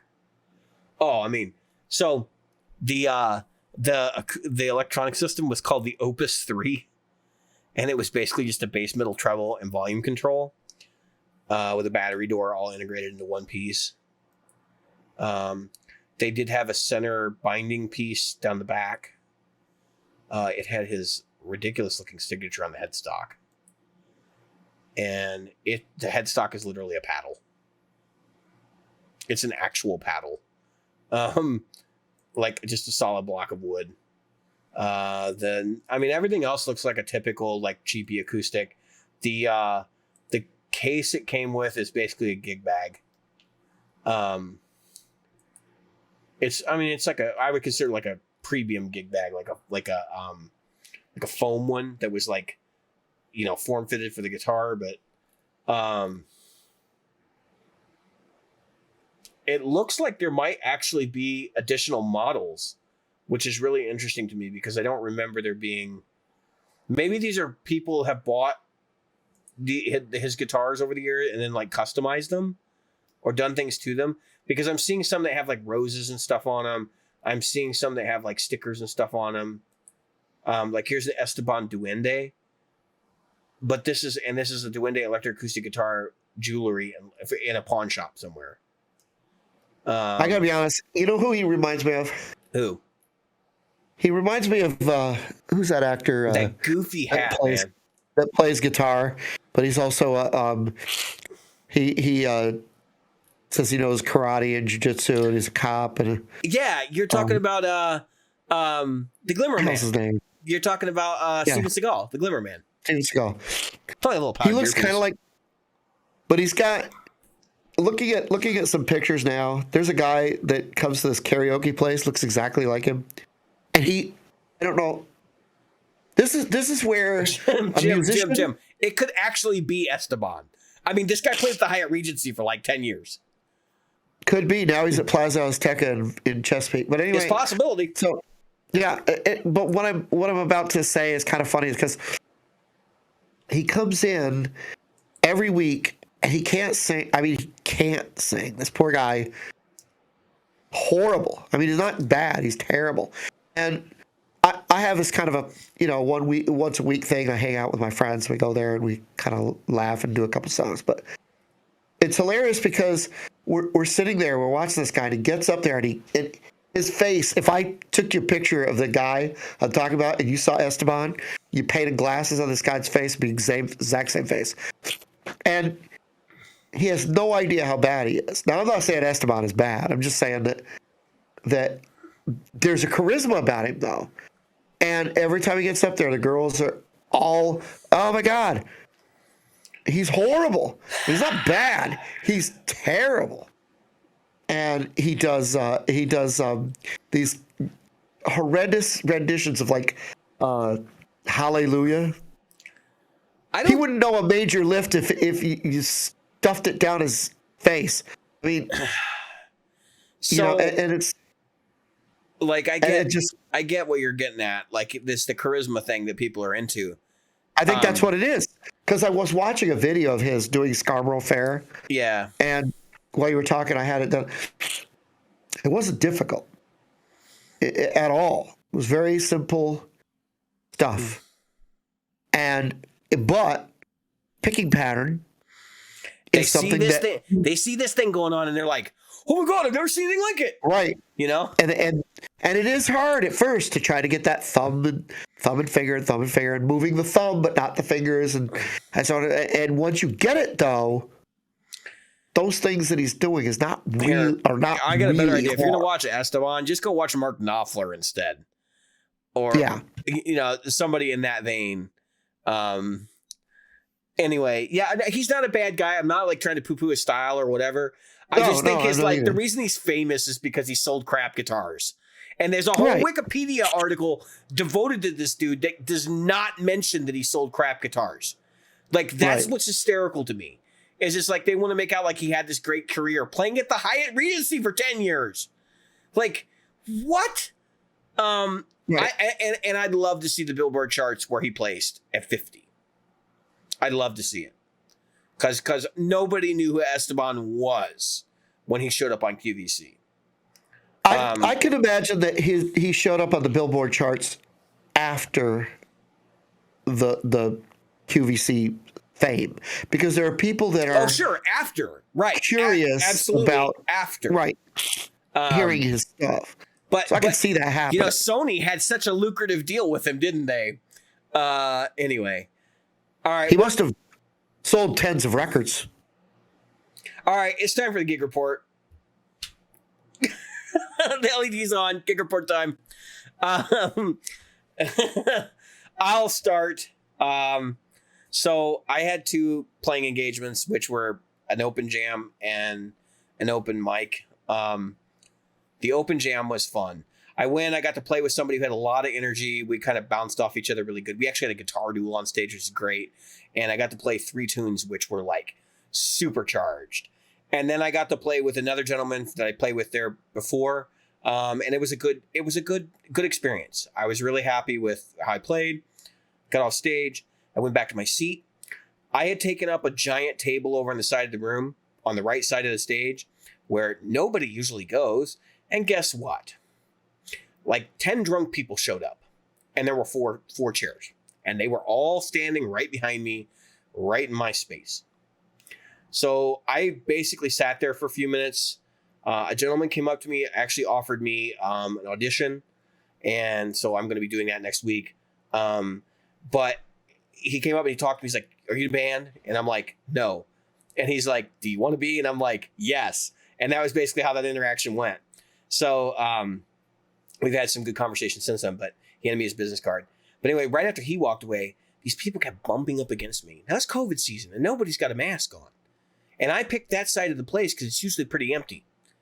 So I'm like, what the fuck? Like, and this girl, foulest mouth, talking about the dirtiest things that she wanted to do to this other guitar player who was on stage there. And I'm like, I can't sit here through this shit anymore. So I pick up my guitar. I actually put everything back in my bag. I pick up my guitar. I leave my amp on stage. And I go to the back of the club. And it's actually like really calm. There's nobody up there. It's really cool. I'm like, you know what? I'd rather just sit back here anyway. I can hear the music better. My ears aren't getting destroyed even with plugs in up front. Like it's still pretty loud. I'm like, I can just chill and I can eat my food. So I ordered food. It's the first time I've eaten in front of people in like months. And I ate in a restaurant while I'm sitting there. And I'm watching and I see somebody come into the club that I know and they always use my gear. And I'm like, oh, God damn it. Because he's not respectful. Like, he doesn't know how to use things. And it's like one time he couldn't get sound out of my amp, and it's because he plugged into the foot switch jack. And I'm like, oh, I get like these horror moments. Well, he's standing over the bar, and I'm like, oh, he's going to get called up. My food came in. I'm sitting there eating. I'm watching this. See the guy. And then the next band comes up, and it's a friend of mine on two Alexes. Alex 1, Alex 2. 2 is someone I have never met before. He comes on stage. He's looking around. I'm like, oh, shit. He's going to use my amp. Now, I'm in the back of the club, so I'm like, he's not going to ask. He doesn't know where I am. I see Alex 1, who knows me and has used my stuff before, who motions that he's back there. And I kind of gave him the nod, like, go ahead. But I was like, they can't see me. I'm like, whatever. Alex will help me get straightened out. Anyway, so I see him plug his Ernie Ball cable in. And then something happens. This is a moment that will live in infamy. I see... All right, we don't call these tall boys, because a tall boy is just a regular beer bottle. But I call them tall boys. It's like the drink thing you get in Vegas. It's like this tall, you know? I see that sitting on my fucking amp. My $2,000 custom Tolex Mesa Boogie Fillmore. I am out of my chair with the guitar on my back at the side of the stage within probably 30 seconds. And I am screaming at this guy to get his fucking beer off my amp. And he looks at me, and rather than comply, he says, do we have beef? And I said, if you don't get your goddamn beer off my amp, we will. Okay? So he says, okay, turns around, picks up the beer, puts it right in front of my amp. I, at this point, am like, you know what? I'm not even going to make a big deal out of it. I'm just going to turn around and walk away right now because he took it off my amp. That's the best I can expect in this situation. So I walk away. I go back to the back of the bar. I am fucking livid. I get stopped by two gentlemen on the way back to my seat. The first one wants to comment on my beautiful PRS, how it looks better than his 1986 number 721 PRS. Okay, built in Paul's garage. And I'm so livid. I'm like, that's great. That's wonderful. Get the fuck out of my way. And it's not the way I actually like did that, but I was like, yeah, that's freaking great. So I just turned and walked away. And then I walked back to the back, and somebody else comes up to me and says, hey man, do you have a band? And he gets real in my face. He's close talking to me. He's like this, like this far away from me. And I'm like, dude, it's COVID. And I kind of just did this with my elbow and like pushed him away. And I was like, look, I'm just like, I'm not really interested in what you're doing right now. Like, I actually like what you're doing, but I really have to pursue my own thing. And quite frankly, right now, I can't juggle any more projects. So I would be a disservice to you if I was to take this on. What he offered me, I was like, yeah, I could absolutely do that. You know, it would be a no-brainer and super easy for me to do. Just a classic rock band thing. So I get back to my seat. I sit down, and I'm still livid. My fists are clenched. Oh, by the way, I did this with my food in my hand. I went up to the stage with my takeout box in my hand, and I'm screaming at this guy. So now I'm sitting down, I open up my thing, I finish my quesadilla, and yeah, I'm having a quesadilla, get a little thing of water. The next band plays. I see the other guitar player, like he can't figure out how to get my amp off clean. And at this point, I'm just kind of like, I'm so livid. And I don't know whether this guy's going to try to fight me afterwards or what. But like, dude, that was totally disrespectful. If you're listening to this show, if somebody has clued you in that I have a guitar podcast and you're listening, I want you to know right now, I have no beef with you, but you need to fucking show respect to other people's gear. I don't care if it's the house gear. I don't care whether it's your buddy's gear. You don't put a beer on it. Okay? It's real simple. You don't do that. That you are asking to get punched in the goddamn face. And I'm sorry, but you might have been taller than me. I have 200 pounds on your ass, and I will destroy you. Okay? So don't pick fights with people you don't understand. Not to mention that half the people in that club probably would have had my back, because you're an asshole. So long story short, I go back, I'm in the back of the club, and I'm thinking, we'll be over. I'm looking at my watch. I'm like, we'll be over in like an hour. So there's probably like two more sets left. And then I can get out of here. Cause my gear's stuck on stage. I can't get it off. So I'm just sitting in the back. I'm eating whatever, having a drink. And then all of a sudden I hear the next band get called up and my name gets called. So now I have to go up and get on the stage with this guy. So I climb up there and the dude's standing there and he's like, I actually was sort of apologetic. I was like, look, I probably caught you off guard. I don't really want to make a big deal out of this. I was like, dude, but that amp is like really expensive. And I said, it doesn't matter whether it's expensive or not. It shouldn't. But I'm like, you have to understand why I reacted the way I did. And I said, you didn't ask, you didn't have permission to use it to begin with. And then you did that. It's like 2 strikes. He's like, well, I reacted the way I did because I just got done shaking somebody's hand. I want to be like, so your natural reaction when you're shaking somebody's hand is the next person that's calling out to you because you've done something stupid is to react poorly. Okay. Instead of trying to figure out what the problem is and being apologetic, you're an asshole. Okay. So, he says, no, he's like, it's not a big deal. He's like, we're cool. And I said, all right, good. I was like, if you want to use my stuff, like you just need to ask next time. It's not a big deal. And so he gets off stage and he goes and he sits somewhere in the bar. And I know because I'm watching him the rest of the night. Now in the middle of this, so I've been in the back having a panic attack because I don't really want to get arrested that night. And I know if I get in a fight with this guy, that's what's going to happen. And it's not going to end well for me because I'm probably going to jail and I'm probably going to go to jail for a while. Because I'm going to beat this guy's head into the pavement. I'm just in that sort of mood.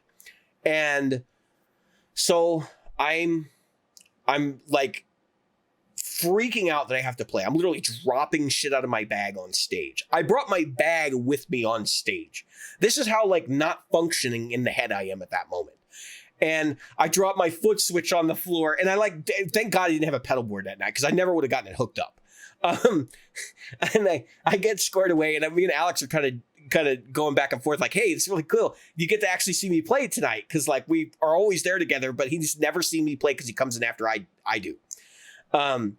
So he sort of knows that like, I guess from reputation, other people have said like, oh yeah, this guy's really good. People saying this about me, which I'm trying to accept my compliments better. So I don't know if that's true or not, but whatever. People say that. So that's a thing they say. I'm on stage with Alex, the good Alex. Bad Alex is in the audience. We play 6 tunes. I would say 4 we sort of knew. Okay, 2 we did not. The funny part, Jim, you're going to laugh. Guy gets up out of the audience and says, I want to sing Simple Man. So Alex looks at me and goes, do you know it? And I said, do you know it? And the guy goes, it's ACG. And I go, I used to play this song all the time. Or CAG. And he goes, I used to play, I was like, I used to play this song all the time. And he's like, oh yeah, how long ago was that? And I was like, when I lived with my parents. He's like, how long ago is that? I said, 10 years ago. So I haven't played this song in 10 years probably. And we're like, ACG, I strum the chords. I'm like, yeah, it sounds right. And then the singer goes, there's like a guitar intro part. And okay, in retrospect, there's not a guitar intro on that song. But Alex just kind of muddles through this thing that sort of sounds like the big riff, you know?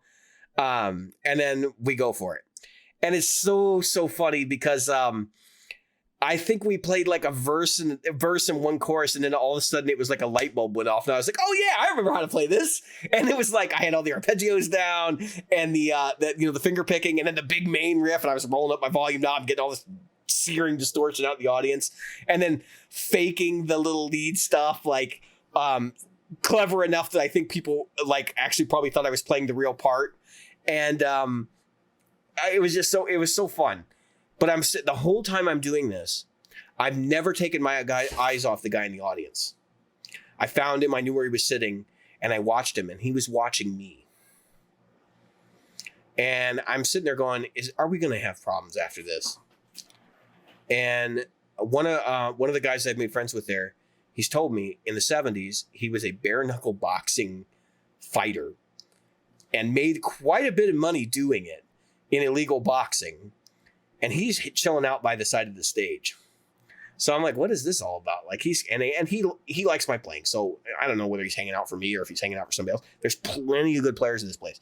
So we get done and I'm like, I got to get my shit out of here fast because I really don't want to deal with this guy. I'm hoping he's not staying here to like pick a fight or something.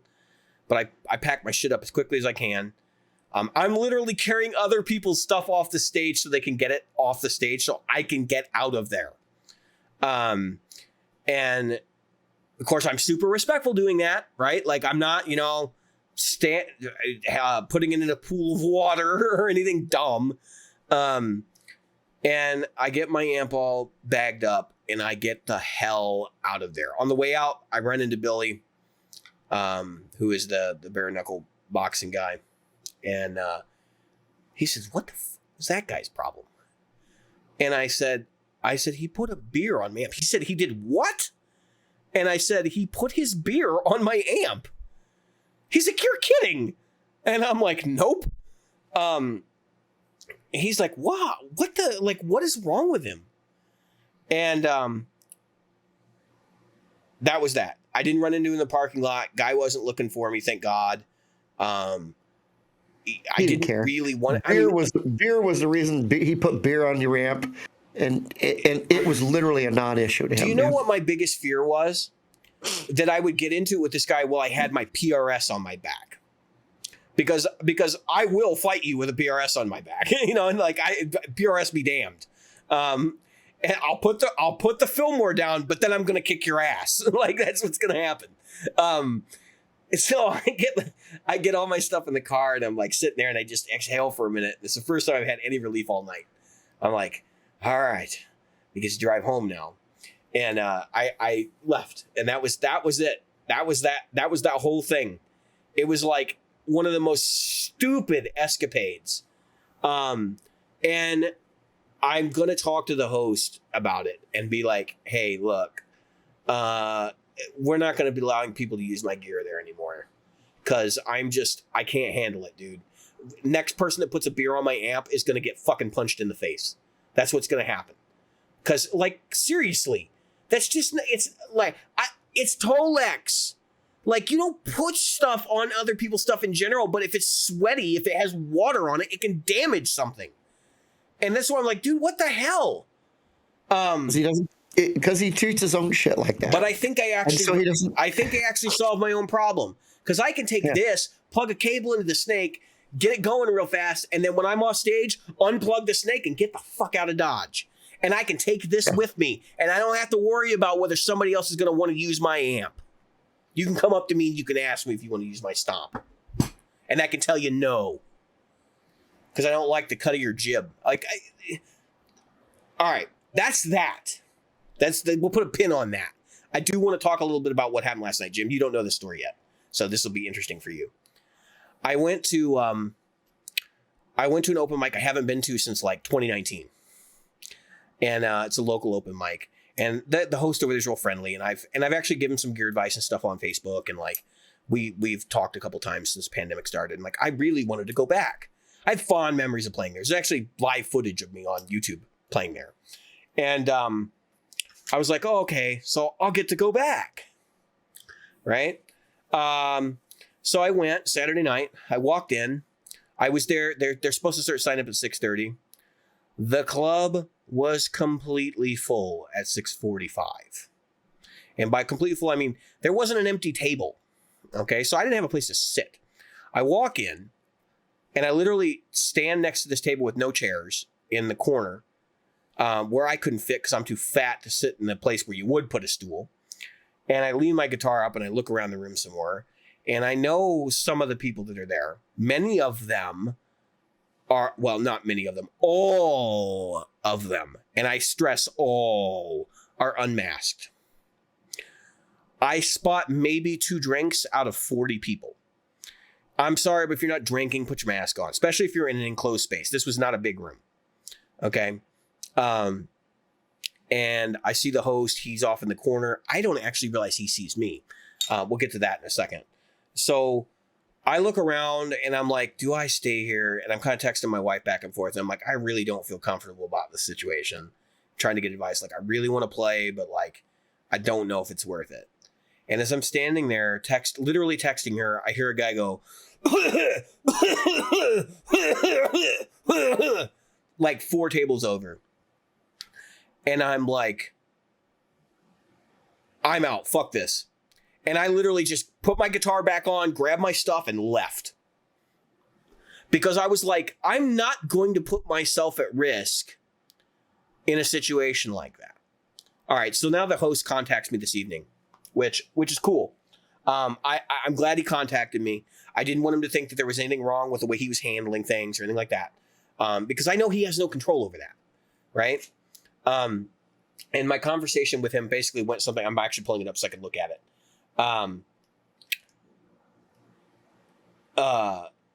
He asked me, he said, what happened last night? I thought I saw you, but by the time I was able to make it over, I couldn't find you.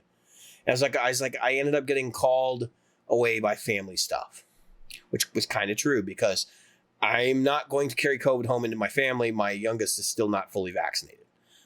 They got their first vaccine dose on Friday. So I told him, I said, I did come in and there's no harm, no foul, meaning, you know, like, you're cool. Like, it's all right. He's like, I'm sorry I missed you. I was looking forward to hearing you play.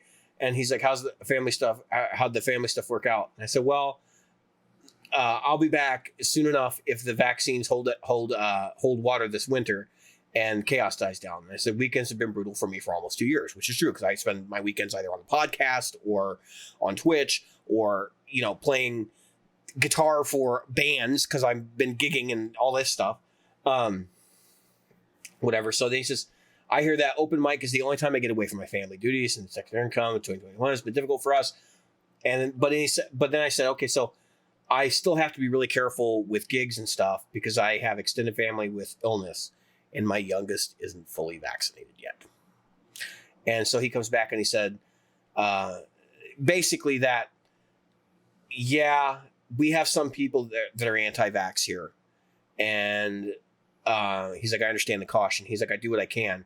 I sanitize, spray, and wipe in between each performance. I use hand sanitizer constantly during it.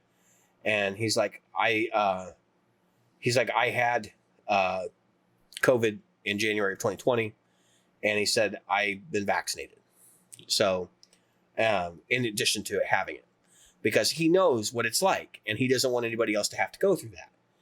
And I'm sitting there kind of thinking about it. And I'm like,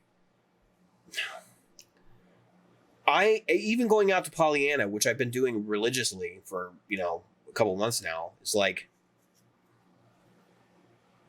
it's a bad situation.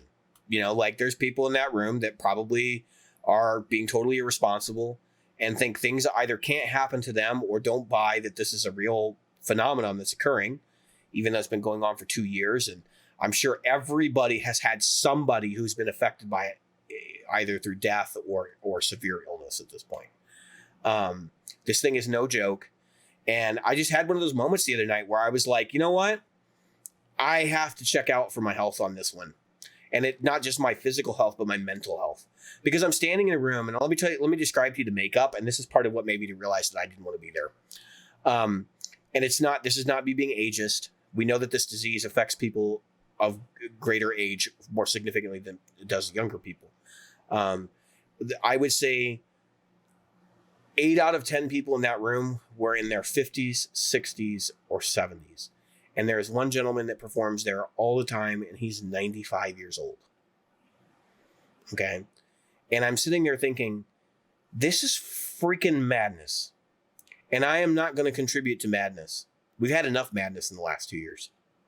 Like, it just didn't feel right to me to be there. So I packed up and I left.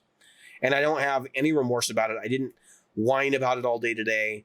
I was a little disappointed last night because I didn't get to play. But even then I was thinking, like, those people don't care about how I play. They don't care about what I'm doing. It might have been fun, especially for me. But, like, it's not like those guys are going to, be looking up my name on Instagram or something to follow me or, like buy one of my albums or something in some future venture. So I was just like, okay, no big deal. And walk away from it and not worry about it. And it actually made me rethink like how I'm going to spend my winter. Am I going to be seeking out these kinds of playing opportunities? Or am I going to focus on my craft? And I think I'm going to do what I did in 2020, which is to just focus on my craft. Anyway, Jim, take it away. It's your gig report now. Sorry, I dominated for like 25 minutes. Sorry, I was on mute because of my nose. Yeah, you've been so for our audio listeners. Jim has been like literally like blowing his nose the entire podcast. I really feel bad for you, man.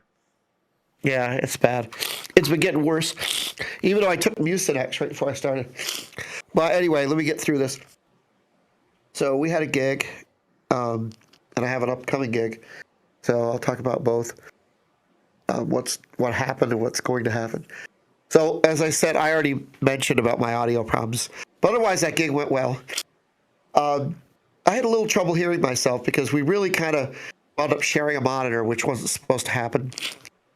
So the mix was a little bad, and I had to rely on them getting the Kemper right in there. And the problem with a lot of mixes is any time, when you're alone in there, it sounds great. But when you start adding other instruments, it starts to get muddied up.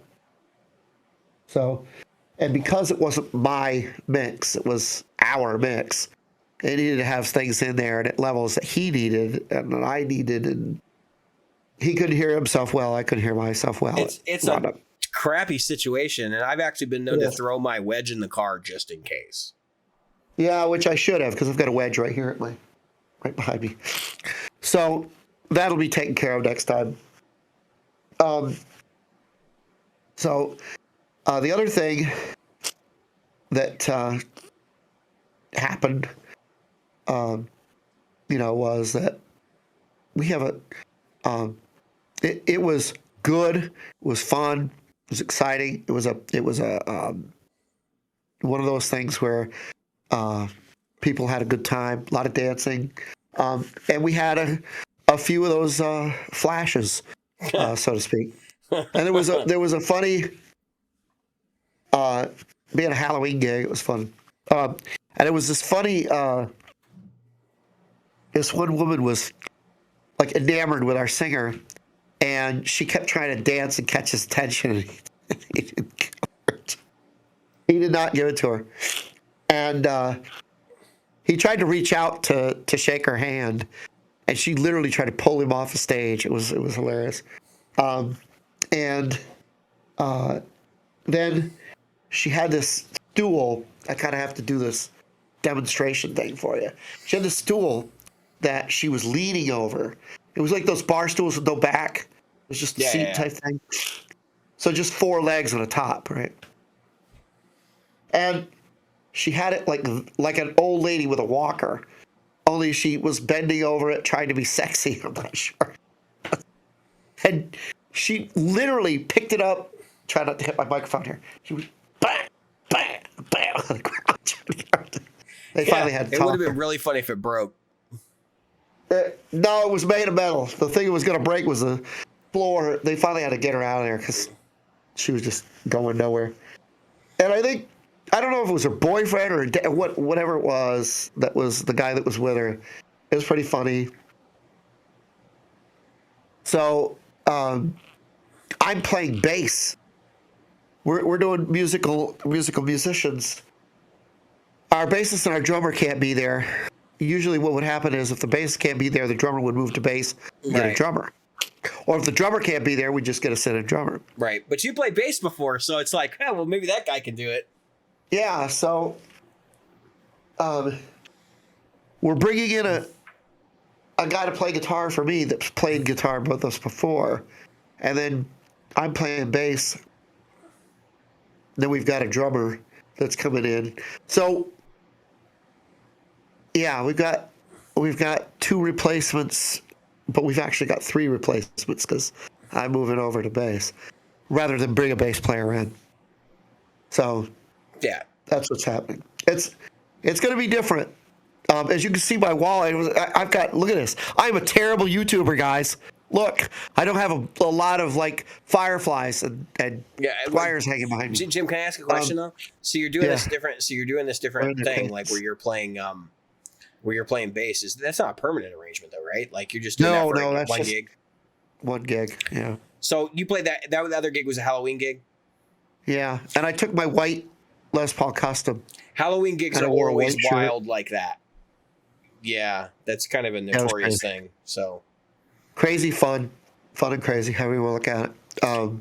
And I'm looking forward to playing bass for one gig.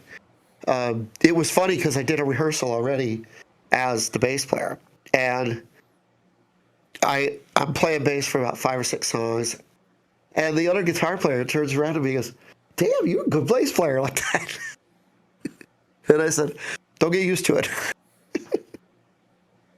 I said, "Don't get your hopes up too high, and don't get used to it." That's what I tell them, because I just don't want to become a bass player, and that's because I know I'm a good bass player. I know I was, and I played bass almost exclusively. I don't think I played 100 hours of guitar for 3 or 4 years while I played bass, and there was a time when I was playing bass for one band, playing guitar for another band. So, and sometimes the same songs, which can get very confusing. it would be really funny if you showed up with the wrong instrument.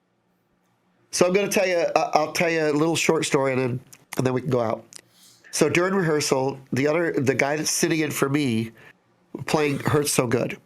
Okay, so I always intro the song because I know the chord progression for the intro, which is not hard. Yeah. But it is very specific. The rhythm is very precise, and there's very specific chord voicings. And so he plays it. I said, "You're doing something wrong. The last chord in that progression is wrong." He goes, "No, it's right." And I said, "It's wrong. You're playing the wrong chord there." I said, "I don't know what you're playing, but you're playing the wrong chord there." So I said, "You want me to show you how?" He goes, "No, I'm here. I'll play it for you." And then he plays. I go, "That's right." And then he goes, "Okay." And then but that's wrong. And he goes, "I played the same thing." I said, "No, you played it differently." I said, "Play it again." I said, "That's right." And then he played, "That's wrong." And he goes, "No, it's right." And I go, "No, it's wrong." And he goes, and everybody was like, "But he just played the same thing twice." And I said, "No, he didn't. Listen." And plays it again. I go, "That's right. That's wrong." Play it. Okay, that's right. Play that. Then he played. I said, "No, that's wrong." And I thought I don't know if if you're right or wrong on that one. I have no frame of reference, so Oh, I was right. I was right. I'm sure. No, I was right because what he was doing was he was introing it, right? Mhm. And the song goes da da da da da da da da, and he played da da da da da da da da. I said, "No, it's da da da da da da da." It's the same chords. Yeah. The same chords. So you don't change chords in the intro. Always ends on A. You're emphasizing the E. I need you to emphasize the A. Not the E in the A, the A. I said, you have to emphasize that every time. Why? Because I start singing on that. And that's my guide. That's my guide tone. Tell me where to sing. And you're playing the wrong chord. If you play the wrong chord, I'm going to sing the wrong melody line. Yeah. And so it's one of those things where, you think about some of this stuff and how sometimes it's not important, but I went through the same thing at church. I'm playing at church again, and it was at church, and I said, the bass player says to me, he goes, I'm playing this. And I go, no, that's not it. I said, it's this. And he goes, no, but it's written like this. I said, I don't care. It's written. That's wrong. This is right. And then, so the pianist is playing, and I said, I'll show you. I said, pianist, show me what you're playing. And she showed me, and I go, hear that? That's what you want to play. And he goes, what? And I go, that. Play that again. And I told her, I said, Jess, play that again. And she plays. And I go, okay, play that. And he goes, I don't know what you're talking about. And it's very, to me, it's in here. I hear it. And I can translate it. But I kept trying to tell him, it is chromatic. But it's not chromatic where you think it is. It's chromatic in another spot. Because he's going from C to E, right? That's the movement. I said, but you're not going, it's not C sharp, D, E. It's C, D, E sharp, E. Because we're in E major, and you're using that as a passing tone to get to where you're going. I said, what she's playing is that. And if you play yours against hers, you're one note behind her because you're starting on C sharp and she's starting on D. So now you're playing D sharp against D and then D sharp against D. And that doesn't make any sense. So you're always playing, which I guess if you wanted to get that what do you call it? Not Dissonance. That dissonant sound, that'd be great. But you're playing a church, you don't want that dissonant sound. It doesn't work. It's okay if you're playing like, your own thing, but you're playing the church music. So, and it's funny because they rely on me for those kinds of things when they go to to those. They're like, we're glad you're back because, somebody wrote these things above. It wasn't written in sheet music form. It was written in letters. Like lead sheets, right? Right. And you're going, oh, like, no, Yeah. this harmony's wrong. Like, what are you doing? Yeah. That would not be a major. It would be, Right. Or that would be one. And of course, he's a bass player, so he's like every other bass player.